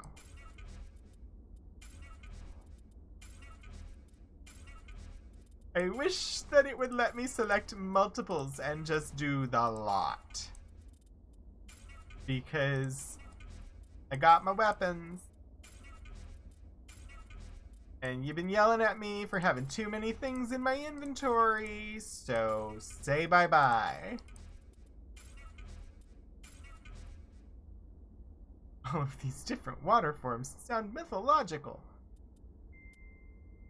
Water is in the ground or an aerosol. I mean, you're in California. You guys don't have water anyway. Like, I bet if you go to a restaurant, you've never seen water on the table. Do you even water?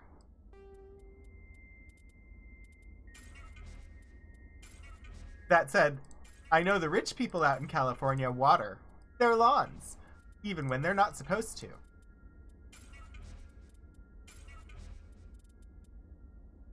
Sometimes it doesn't all fit in the ground and it creates new water features.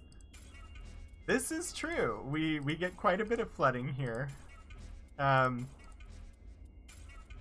of the classes I'm supposed to do some instruction for was like, our in-person instruction is planned to be happening in the Graduate Life Center, but since there were floods, we don't know if our classroom's going to be usable. If not, we'll let you know where we're going to be.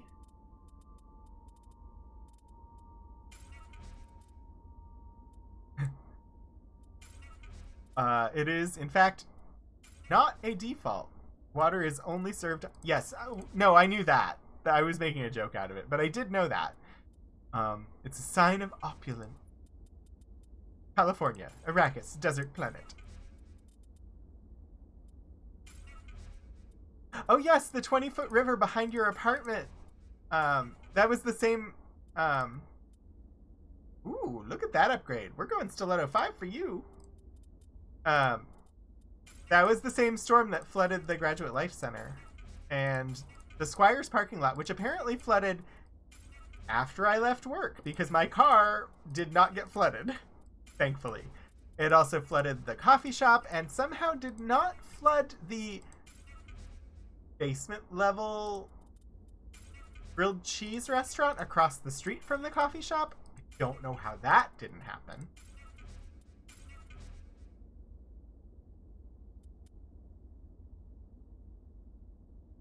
Avocado toast. Oh, you just hang out there for the spice. Spice avocado toast. Avocado on toast is good. I know it became like a meme, but I honestly had never heard of avocado toast before it became a meme. And so then when it became a meme, I had to try it, and it's okay. It's not the primary application that I would use avocado for, but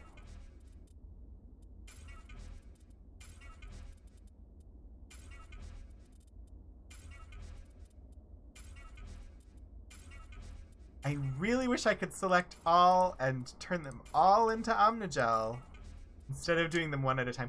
I think they expect that you're going to be doing this much more often.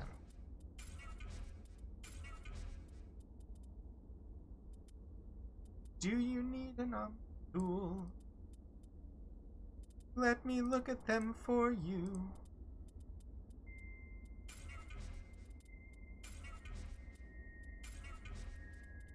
I know this is not the most entertaining part of the game.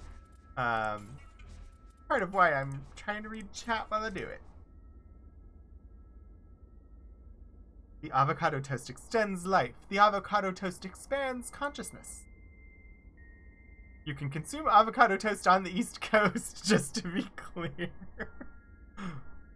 Lactose intolerant? Oh dear. I can't even select.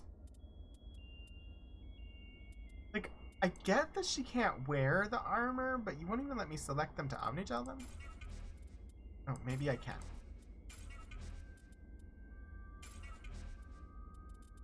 You're shipping the avocado toast to other places? I mean, Lord Portico, I literally shipped bread from San Francisco to here.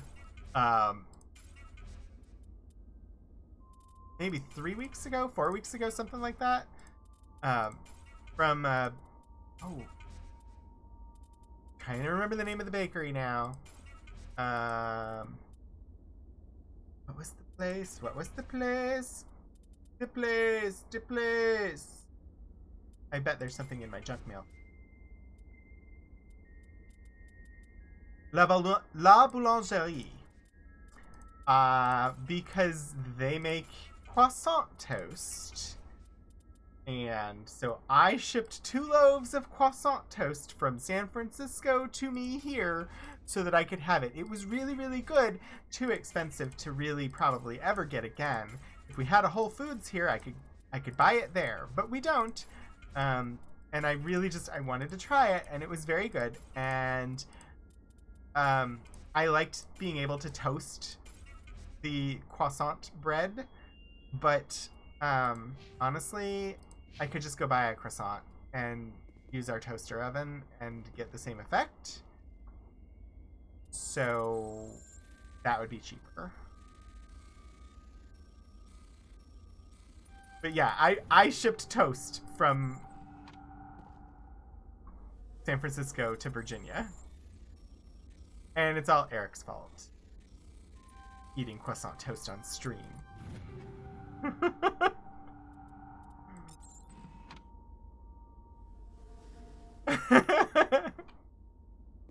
Want to talk about life butter in fixed form? Yes.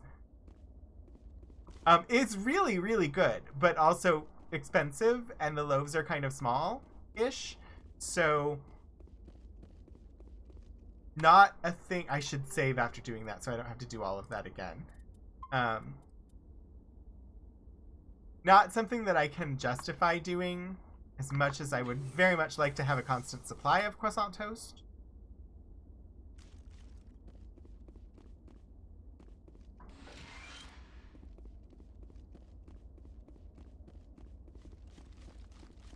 I was, at the end, I was just toasting the croissant toast,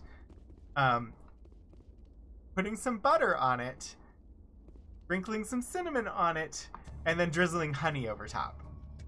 You cautiously press a few buttons, and an alarm chimes. The optical database is flashing itself. Quickly, you copy as many Sorry. The optical database is flashing itself. Woo! Just the database just showed all its goods. I think it means that it's deleting itself. Quickly you copy as many files as you can to your Hardsuit's internal computer. Its memory wiped, the computer shuts down. The files are sure to be encrypted, but you've got the time to crack them.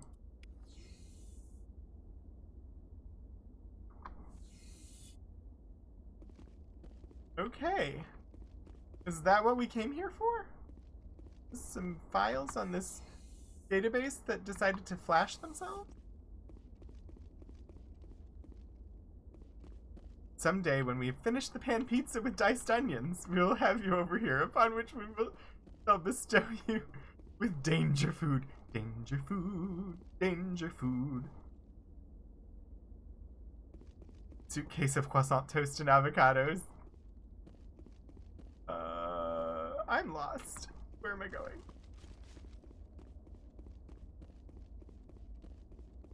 Oh, Trader Joe's goods until they expand. I mean, I would be willing to visit a Trader Joe's if there were one here. I would be willing to visit a Whole Foods if there were one here. We do not, sadly, have them. If I go to visit my parents up around DC, I can visit both. But for general grocery purposes, that's not really an option. So my bread of choice on the regular is made by Sara Lee.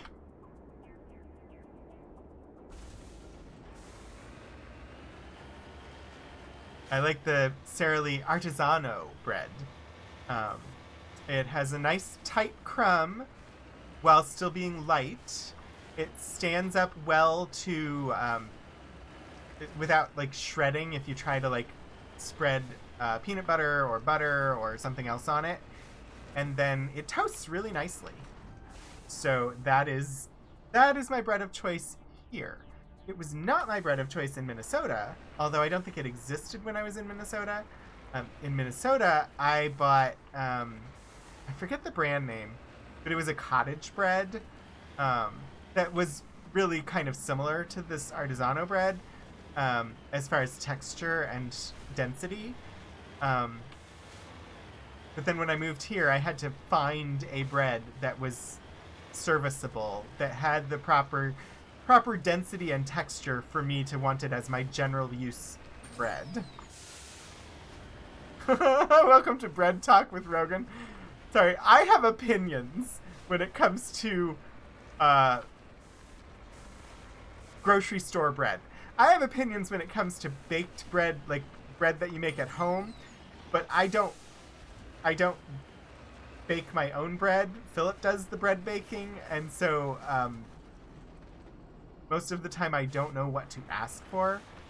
Although we are approaching having more of a density and crumb that I like in that bread. Why is this place red? It's red and like glittery. It's really kind of... I was a little worried to come down here. We have a crashed probe. Oh, these alien probes. Got it, good. Market bread, far too dry and crummy. I mean, so, if you think about, like, Wonder Bread is, like, the... something that I think is very representative of just general grocery store white bread. It's very light, but it tears really easily, and it doesn't toast up well. It's really easy to burn. It's just too airy in the middle. So I just prefer something that's a bit more dense than that. It needs to have a tight crumb so that it has the right firmness. If I want to use it for like grilled cheese or something like that, it needs to have a little bit of a tighter crumb, but it also needs to be light. It needs to not be like super heavy. So it needs both lightness and a tight crumb. That's what I look for in my bread. Anyway, which is probably more information than anybody needs to know, but that's what I look for. All right, I think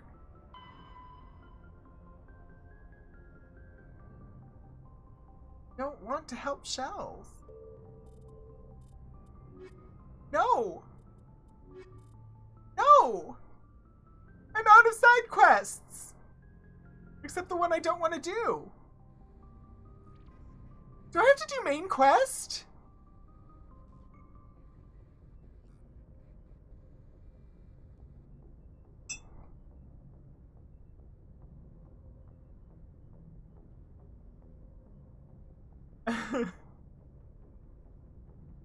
When you went back to the UK, you grabbed some of the cheap market bread that you have because you'd missed it so much.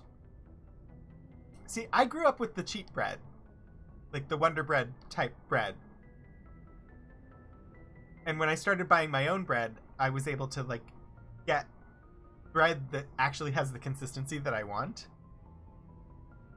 I don't want to talk to Shells. All right. We gotta pick one of these main quest ones. I'll probably end up doing this just to not have it on my assignment list anymore. I really don't want to take that mission. Noveria or Pharos? Which one should I do? The Council has received reports of Geth interest in the corporate research colony of Noveria. The Council needs to know why. Or... the Geth have attacked the world of Pharos. Your primary objective is to go to the Jew's Hope colony to investigate what Saren is after and why he sent his Geth troops to the planet.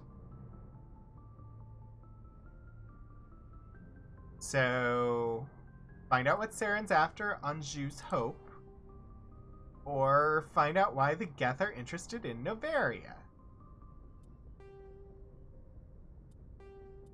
I don't know. I don't know which one to do. Well, I don't have to decide just yet because if we look at the map, oh, maybe this will save me. Greetings, Commander Shepard. I represent a party interested in obtaining information on Cerberus activities. Okay. I assume you're not going to tell me, but who you are. And who do you represent? Who I am is inconsequential. Suffice to say, I am an agent for the Shadow Broker. The Shadow. You see, Admiral Kahoku contacted my employer looking for information on the location of any Cerberus facilities. We provided that information on the promise that he would turn over copies of all files gathered from the Cerberus systems to us. Investigation! Did you have anything to do with Admiral Kahoku ending up dead? We had no reason to harm him. He was going to provide us with information about Cerberus. Information that is now in your possession. Okay. You must have some connection to Cerberus. How else could you tell Kahoku where to find them? Information is our business, Commander. Through our contacts, we were able to determine that the Cerberus group was active in the Voyager cluster. Unfortunately, that was all we were able to find out. That is why we are so interested in acquiring copies of the files from you.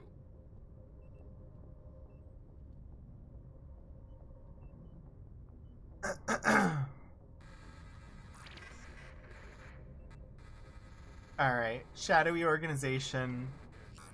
Wants files on another shadowy organization.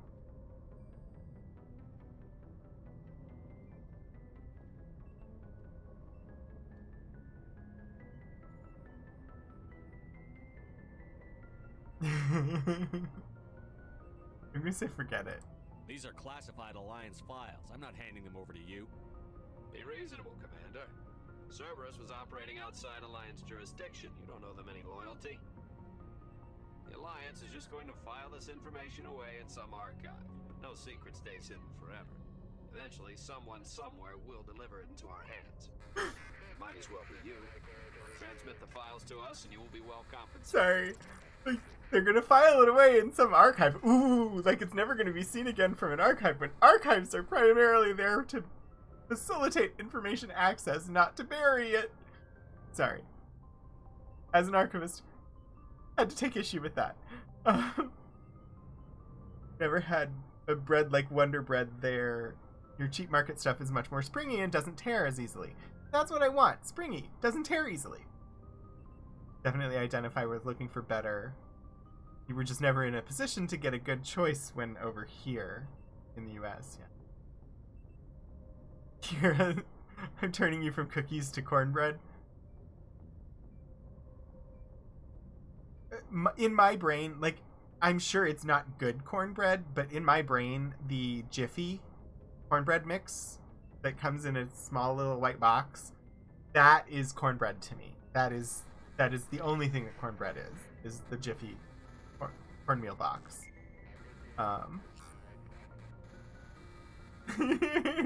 Yeah, this game does not know what archives do. It does seem a bad idea to carefully index and categorize something that you never want found. Indeed, indeed. Jiffy isn't good, but it is extremely satisfying. That's just like, when I think of cornbread, that is what we had growing up, so that's what I think of when I think of cornbread. Although, Stella's Fish Cafe in Minneapolis has an amazing jalapeno cornbread, so they had a really amazing jalapeno cornbread, and then they changed their recipe. So now they just have an amazing jalapeno cornbread. I think it's served with cinnamon butter now, and it was like honey butter before. But so they had a really amazing jalapeno cornbread. Now they just have an amazing jalapeno cornbread.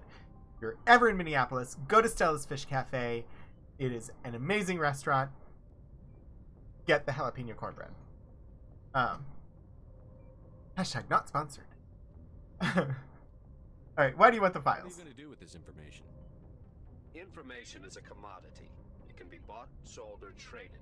Why my employer desires this information is not my concern. I am only the buyer. I don't trust you. My loyalty is to the Alliance, not the Shadow Broker. That is unfortunate, Commander. My employer will remember this the next time you need something. Yeah, alright. I am okay with that. I am now mixing 7-Up with Kiwi Strawberry Snapple because I'm a monster.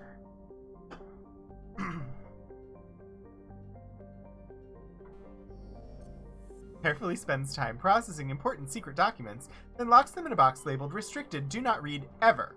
Meanwhile, 5 other collections go unprocessed. Yeah, I mean, if you do want to give something these... If you do want to hide something in the archives, the best way to do it is to donate it, and then tell us that there are restrictions on the donation, because we will never touch the shit. Commander Shepard, something uncomfortable has just come up. In the First Contact War, we fired a lot of espionage probes into Turian space. We just received a mission complete burst from one of them. Uh-oh. Where's it been in the meantime? No idea. Lost in transit. These probes were built in a hurry after First Contact. So for my interview on Tuesday, I should not say the purpose of the library is to make sure information can never be found. Just say I'd like this to go into the backlog.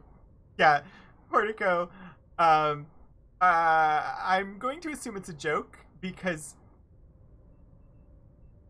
you're gonna nail that interview. I will be thinking about you on Tuesday. You are going to join the ranks of the librarians, and Noah Wiley is gonna like show up at your door and present you with a certificate, and I am excited. No, I knew it was a joke. I just preservation of information for future generations to look at and wonder why it was preserved. Indeed. Actually, I don't want to go too much into it, but some of the thought behind like the areas that are like some of my research focus is who gets to decide what's preserved and why, which is also partly like, hey, why is everything in the archives all white guys? What makes this uncomfortable? When these probes were launched, we didn't have any idea who we were fighting. We didn't want to risk aliens examining our technology. The probe has a demo nuke built in, a 20-kiloton tactical fusion warhead, about equal to the bomb dropped on Hiroshima back in the 20th. If somebody finds that probe, tampers with it, you don't need me to finish, Commander. I would say this is a little bit of a problem. I understand this must be handled, but I don't have anyone trained to deal with this sort of thing, sir. I know. I wouldn't ask if it wasn't important. These probes have been classified for 26 years. The Council will call fusion bomb booby traps dangerous and irresponsible. The Alliance would face censure if they find this probe. Okay, but tell them about the freaking probe! Site quickly and quietly. It was launched before you were part of the... Like, it was launched back in the days when you were new to space and you were scared of aliens and you shot it out there. Admit! Tell them! Ask for their help in locating and disarming it. Don't go stupid backroom shit to try and take care of a problem that can blow up millions of people and kill them. Tell the other aliens that you're now allied with what happened, why it's there, and tell them why it's of concern now, and you thought that it wasn't of concern anymore. Like, what's wrong with telling the truth here? I don't understand the motivations. It's in the Voyager cluster. We've already notified the Secret Order of Information Professionals about your interview. If I knew where you were interviewing, I would not butt in, but I would look to see if I knew anybody that worked there. It's in the Voyager cluster. That's the opposite side of the Alliance from Turian space. How did it get there? I don't know. It's possible someone recovered it safely and brought it there. It's also possible it got very badly lost. It could have been wandering the relay network since the war. Alrighty, we'll take We'll care get of on it. immediately, Admiral. And we'll be discreet. I appreciate that, Commander. Good luck. Fifth Fleet out. I mean, we do sort of have a Secret Order of Information Professionals in that it's a very small world and we basically all know each other. So there's every chance that I would know somebody who works where you're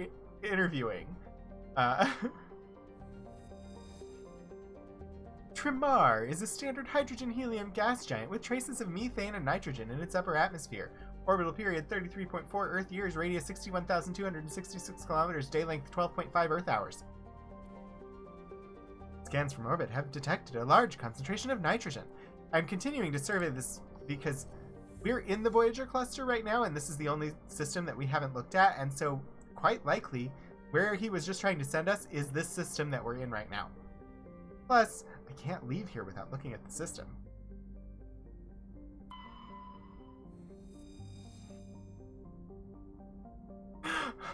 Where to go? Yes!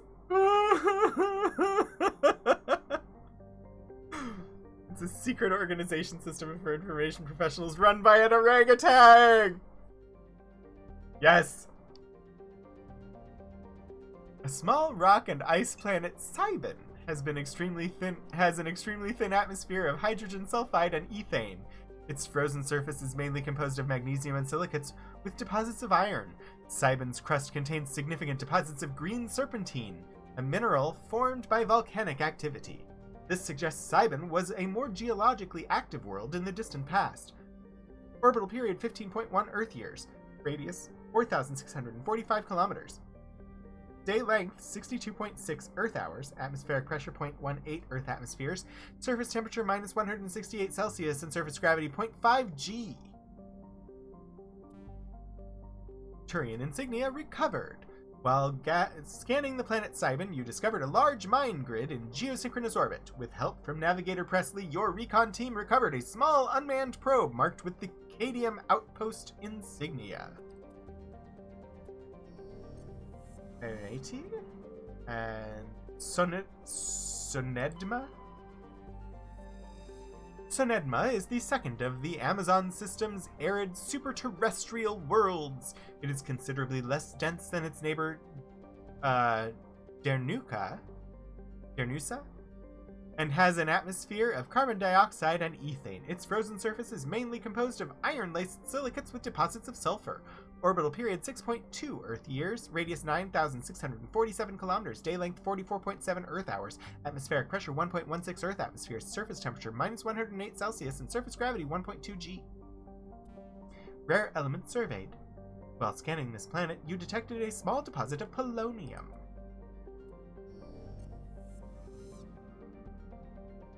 Hello, Subidobi! Welcome in! It's good to see you. How has your weekend been? We have about a half hour more that we're going today.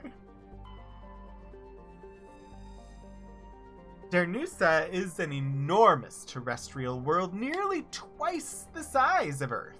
Its environment is similar to that of Mars, arid and a mix of craggy basalt highlands and sand-scoured deserts of iron-laced silicate dust. Dernusa's atmosphere mainly consists of carbon dioxide and argon, but the planet's mass is great enough that measurable amounts of helium and even molecular hydrogen remain trapped in its atmosphere. The planet's gravity well is deep enough that it has collected nearly a dozen small satellites, most captured asteroids. Its surface is scarred by many large impact craters, marking the final resting place of other captured asteroids.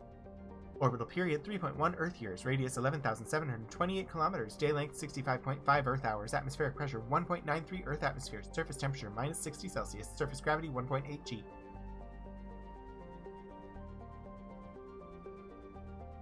Not fun, but you're not ready for work though. I mean that I hear that. We have been side questing.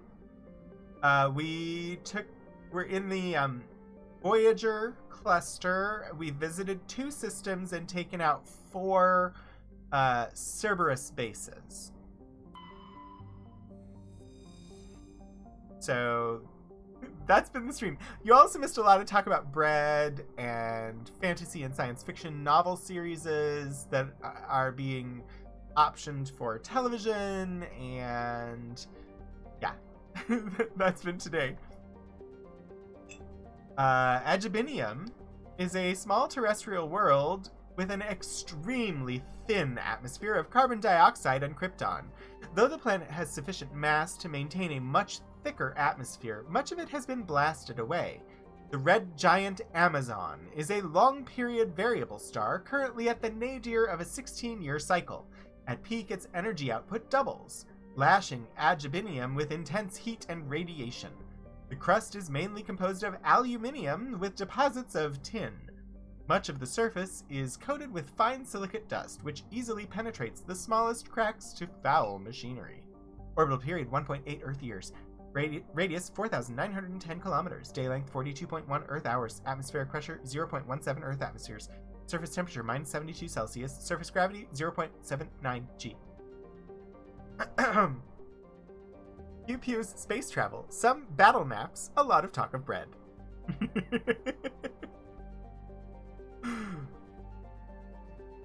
You didn't miss much. Just the fantasy novel talk, I think, Kira. I guess we're gonna land on Agibinium. It's pretty. Hopefully it's red down on the surface, too. And, you know, we're taking our boyfriend, Caden. And our girlfriend, Tali. Our girlfriend, Tali. I say boyfriend, Caden, because when it is possible, we will probably be romancing him. I know that that is not possible in the game we are currently playing. I also know that it will be possible at some point in time. Alright, UNC espionage probe. That is new. That's what they called and talked to us about. An old Alliance espionage probe has turned up in the Voyager cluster. These probes carried nuclear payloads, and if the Citadel discovers these nuclear booby traps, it would greatly embarrass the Alliance. Your mission is to find, disable, and recover the probe. Still think this is a bad idea? We should just be telling them about why it's there, what it is, and asking for their help. The probe's signal is coming from the Amazon system in the Voyager cluster. Head there and track it down.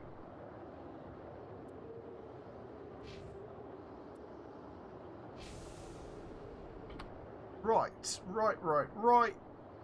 Left. Alliance homing beacon. That is our objective. But look, there's an anomaly and some debris. And lots of open ground to drive around.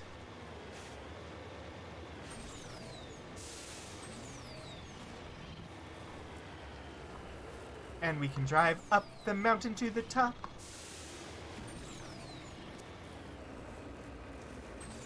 Hey, look!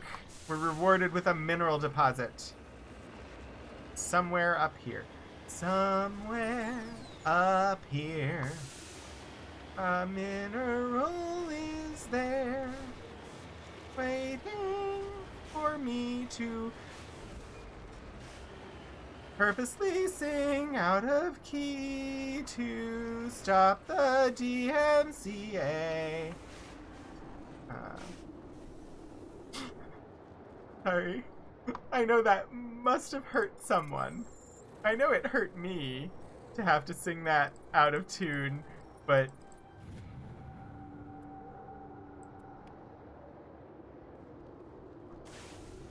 I couldn't sing that much of the tune. I still have... Yeah, the driving is a lot of fun in this game, which is good because apparently it's a lot of the game. Alright, I'm heading into this big vast field over here. I don't know if there will be anything, but that's where we're going!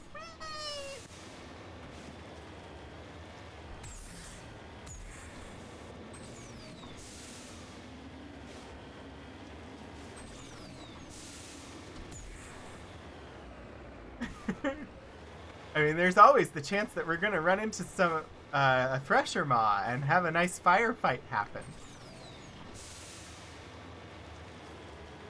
There's always the chance that we find nothing at all. So...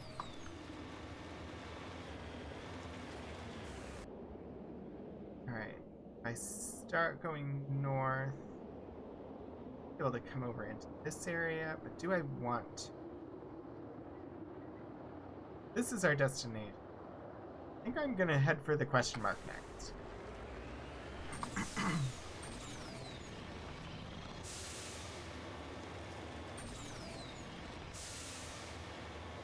I kind of love this look with the red atmosphere and the red sun, and I mean, I wouldn't want to live here. Kind of love it.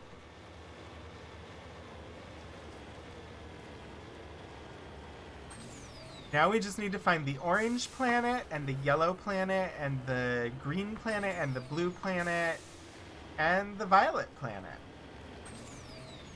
And then the pink planet and the light blue planet and the brown planet and the black planet and the white planet, and so that we can get the entire like spectrum of rainbow flag colors.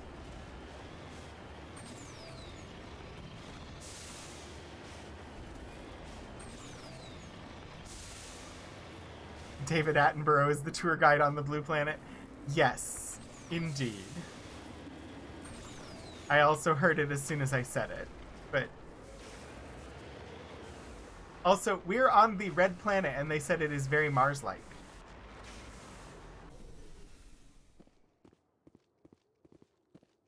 I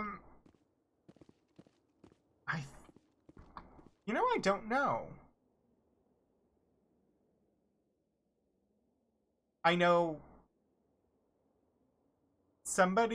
he narrated a series.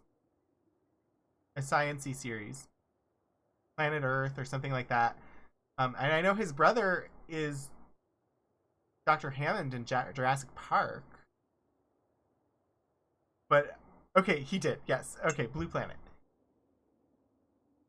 Brushing away the carbonization on the door of the contragravity speeder, you see the Nizo brand name. Judging by the charring, the wreckage has been here since the star's last variable peak. The corpse is wearing the remains of an expensive suit and what appear to be melted antique aviator goggles.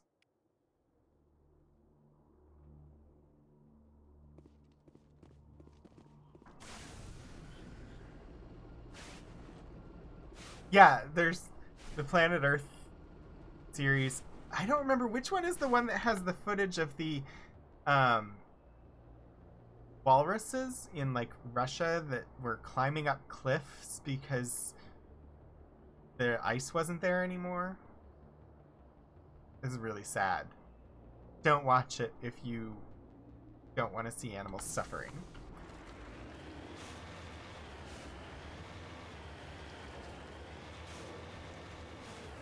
I think that was Planet Earth.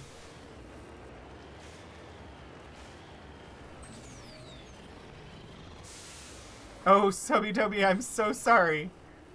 Yeah, that one was really bad. I mean, I'm glad I know about it because it's important information and people need to know about the effects of climate change, but also it was really, really sad. If you have empathy at all for animals and sea creatures.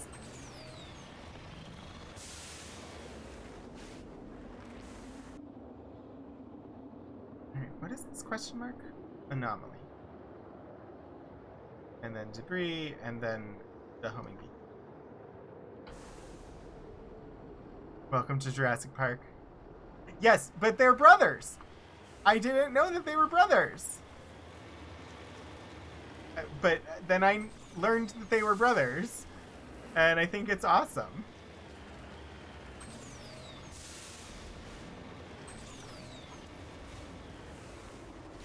Oh, I'm not sure I remember the one with the sloths. It's I most likely watched it, but, you know, half the time when I'm watching something, I'm also doing something else. Recover artifact.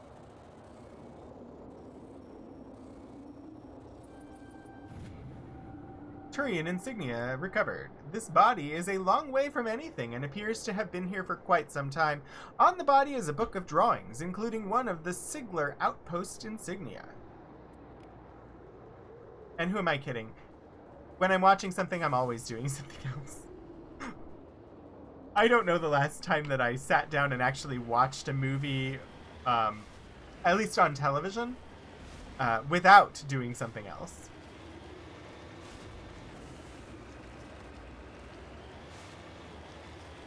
Richard also directed and produced a lot.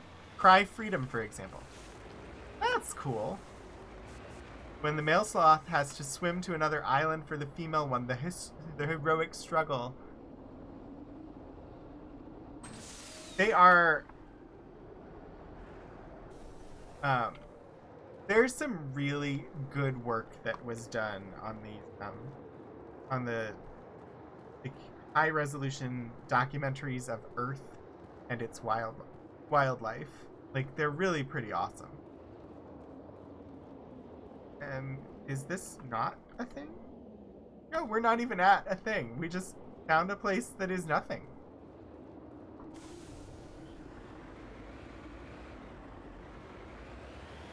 I'm gonna guess that this is gonna be something at some point.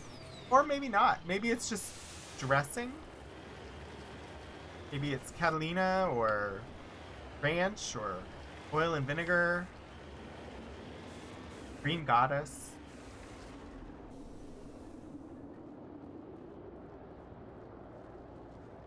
Those are salad dressings, in case you didn't know.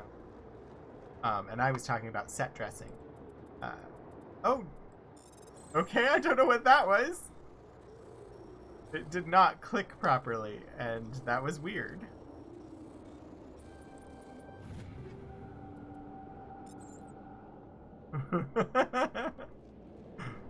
Yes, I did a speak attack. Alright. I think we just have the homing beacon to head for. We will head for home, Ing Beacon.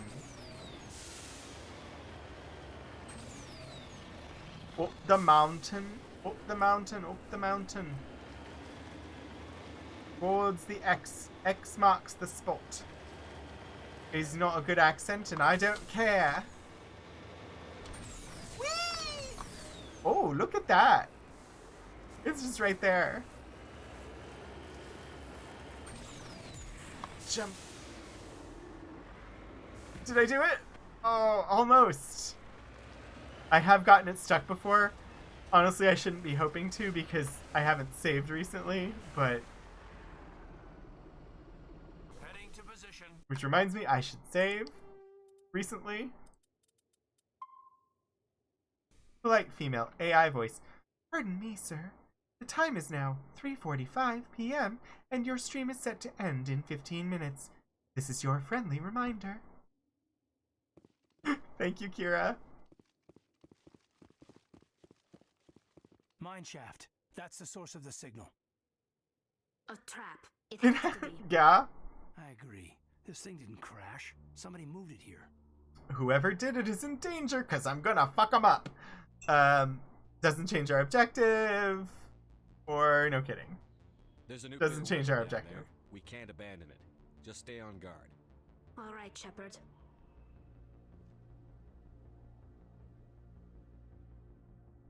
Do we get a vaguely threatening reminder at T-5?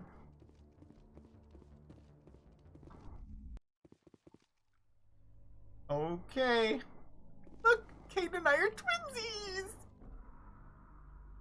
We're wearing matching outfits! He loves me so much!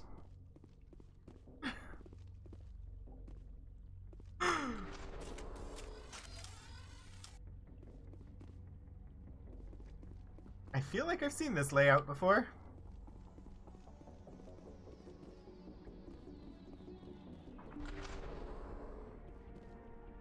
The last time I saw this, or the first time I saw this layout, it was full of Geth.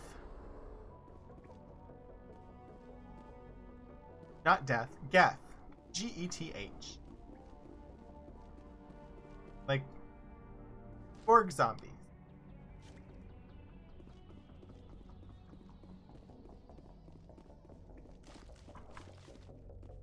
Kill, kill, kill, kill. Okay, okay. So where I'm supposed to... I see large devices.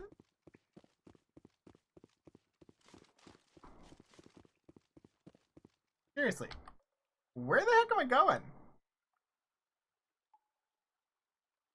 I am confused. I'm gonna go this way first. Go directly ahead. Or not. Apparently not. Work those flirt effect hips, Shepard. Work it. Oh, do I want to go through the door? I've got a few...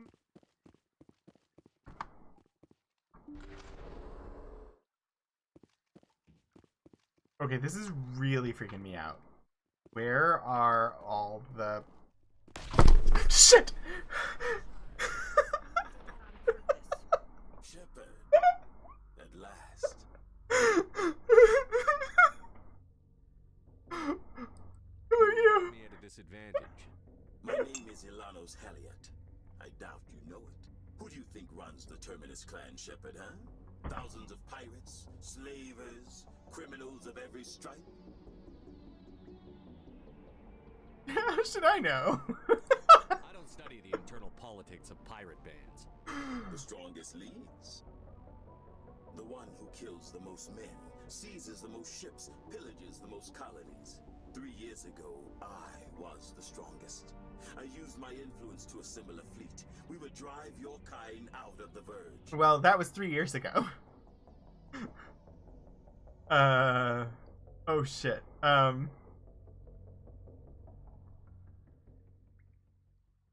You attacked Elysium? You're the one behind the attack on Elysium.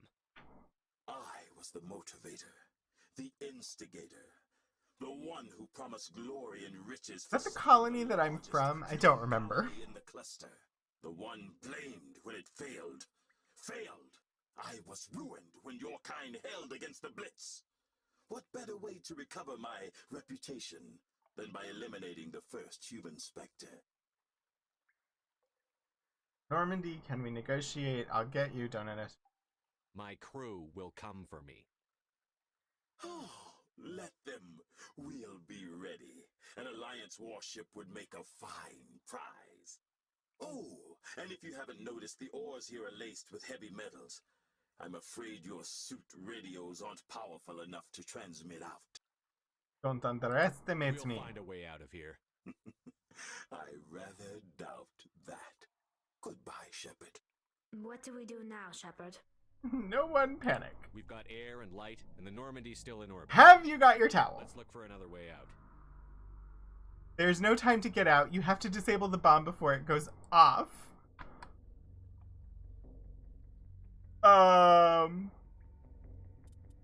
Cruddy, crud. Jiminy.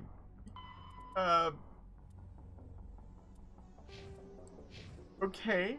Am I not right next to the bomb? Manually disable hardpoint. Ah, I'm gonna blow up, aren't I? Shit. Manually disable hardpoint. Why am I doing this manually? I could have just bought this. Yeah!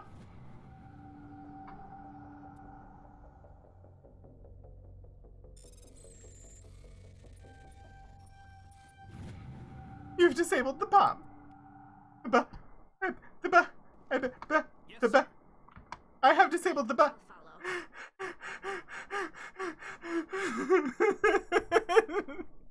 Thank you all for the votes of confidence. Exit to surface is over there. Holy macaroni. Okay. Yes. I know we're getting close, but the place we're going is not live yet, so maybe I can escape? I should save just in case. Because if I go outside and there's a big giant firefight, I'm not gonna be able to play it right.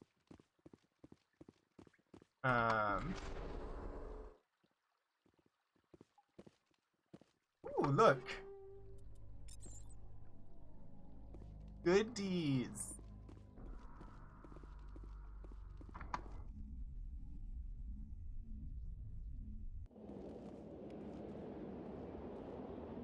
Uh-huh.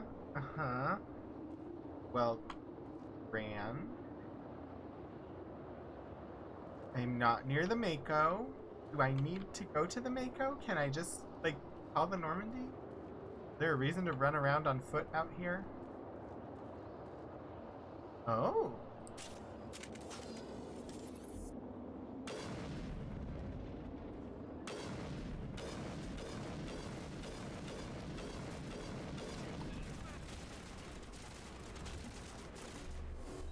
So there is a firefight.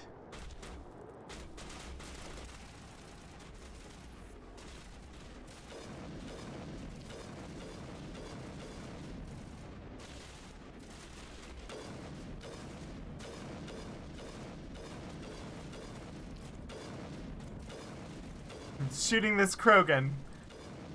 Long distance with my sniper rifle.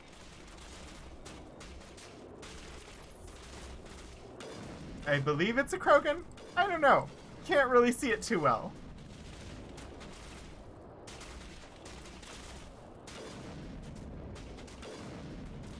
This is not proper sniper position. I should be laying down. I don't know how to do that, though.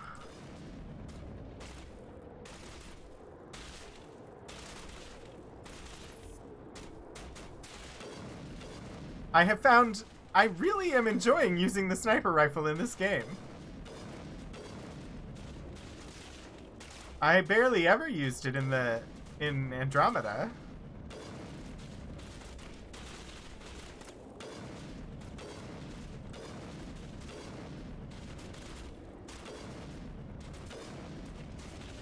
Are you not dead yet?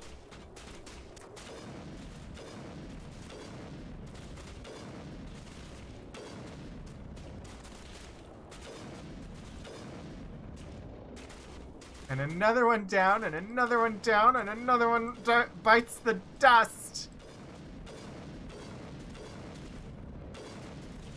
Come on, we're gonna get this. I'm going to finish this fight. It's gonna happen. Are you still up? I thought I just killed you. You gave me points and everything.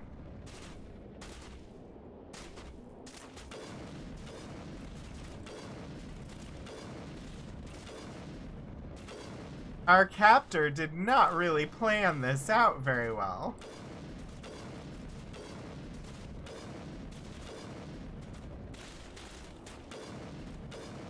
Oh, come on.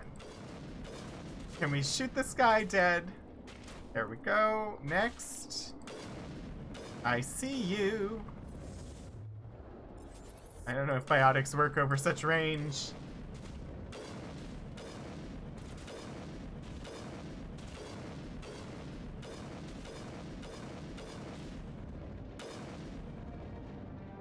Haliat went through a lot of trouble to draw you here. I pity it ended like this, for him at least.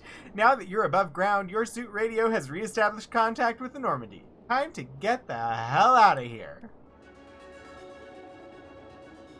Well. Shoot, it won't let me. Oh, there we go. I'm going to save. We will get the hell out of here next time, because that is going to be where we're going to leave off the stream today. So thank you everybody for coming by. I've had a lot of fun. Chat was amazing today. Also, we came so close to having to do main plot. My guess is we'll probably end up having to do some main plot next time, which is okay. Eventually we have to advance the game. But, yeah, thank you everybody for coming. Thank you, Kira, for being an amazing mod. Oh, hi, Tony. Welcome in. It's good to see you. We are going to be going over to GaryCon Live for the Gax Pack. They are absolutely hilarious. It's B. Dave Walters, Eric Campbell, Vivid Vivka, Eliza Pearl, Adriana Cazador, and the GM is Jason Charles Miller, and it is a super fun game, so join in the raid, and I will see you there because I'm going to be watching. But yeah, I'm live again tomorrow night at 7 p.m. Eastern Time. We'll be continuing with my playthrough of Riven. I have no idea how close we are to finishing the game, but once we do, then we'll spin the wheel, and that will determine what we play next on Mondays. I know some people have put some things on that wheel, and those chances are getting bigger. So sometime they will actually pop. Giving it to random chance was a chance. But anyway, thank you all for coming. I will see you all tomorrow, hopefully. And until then, do some shenanigans.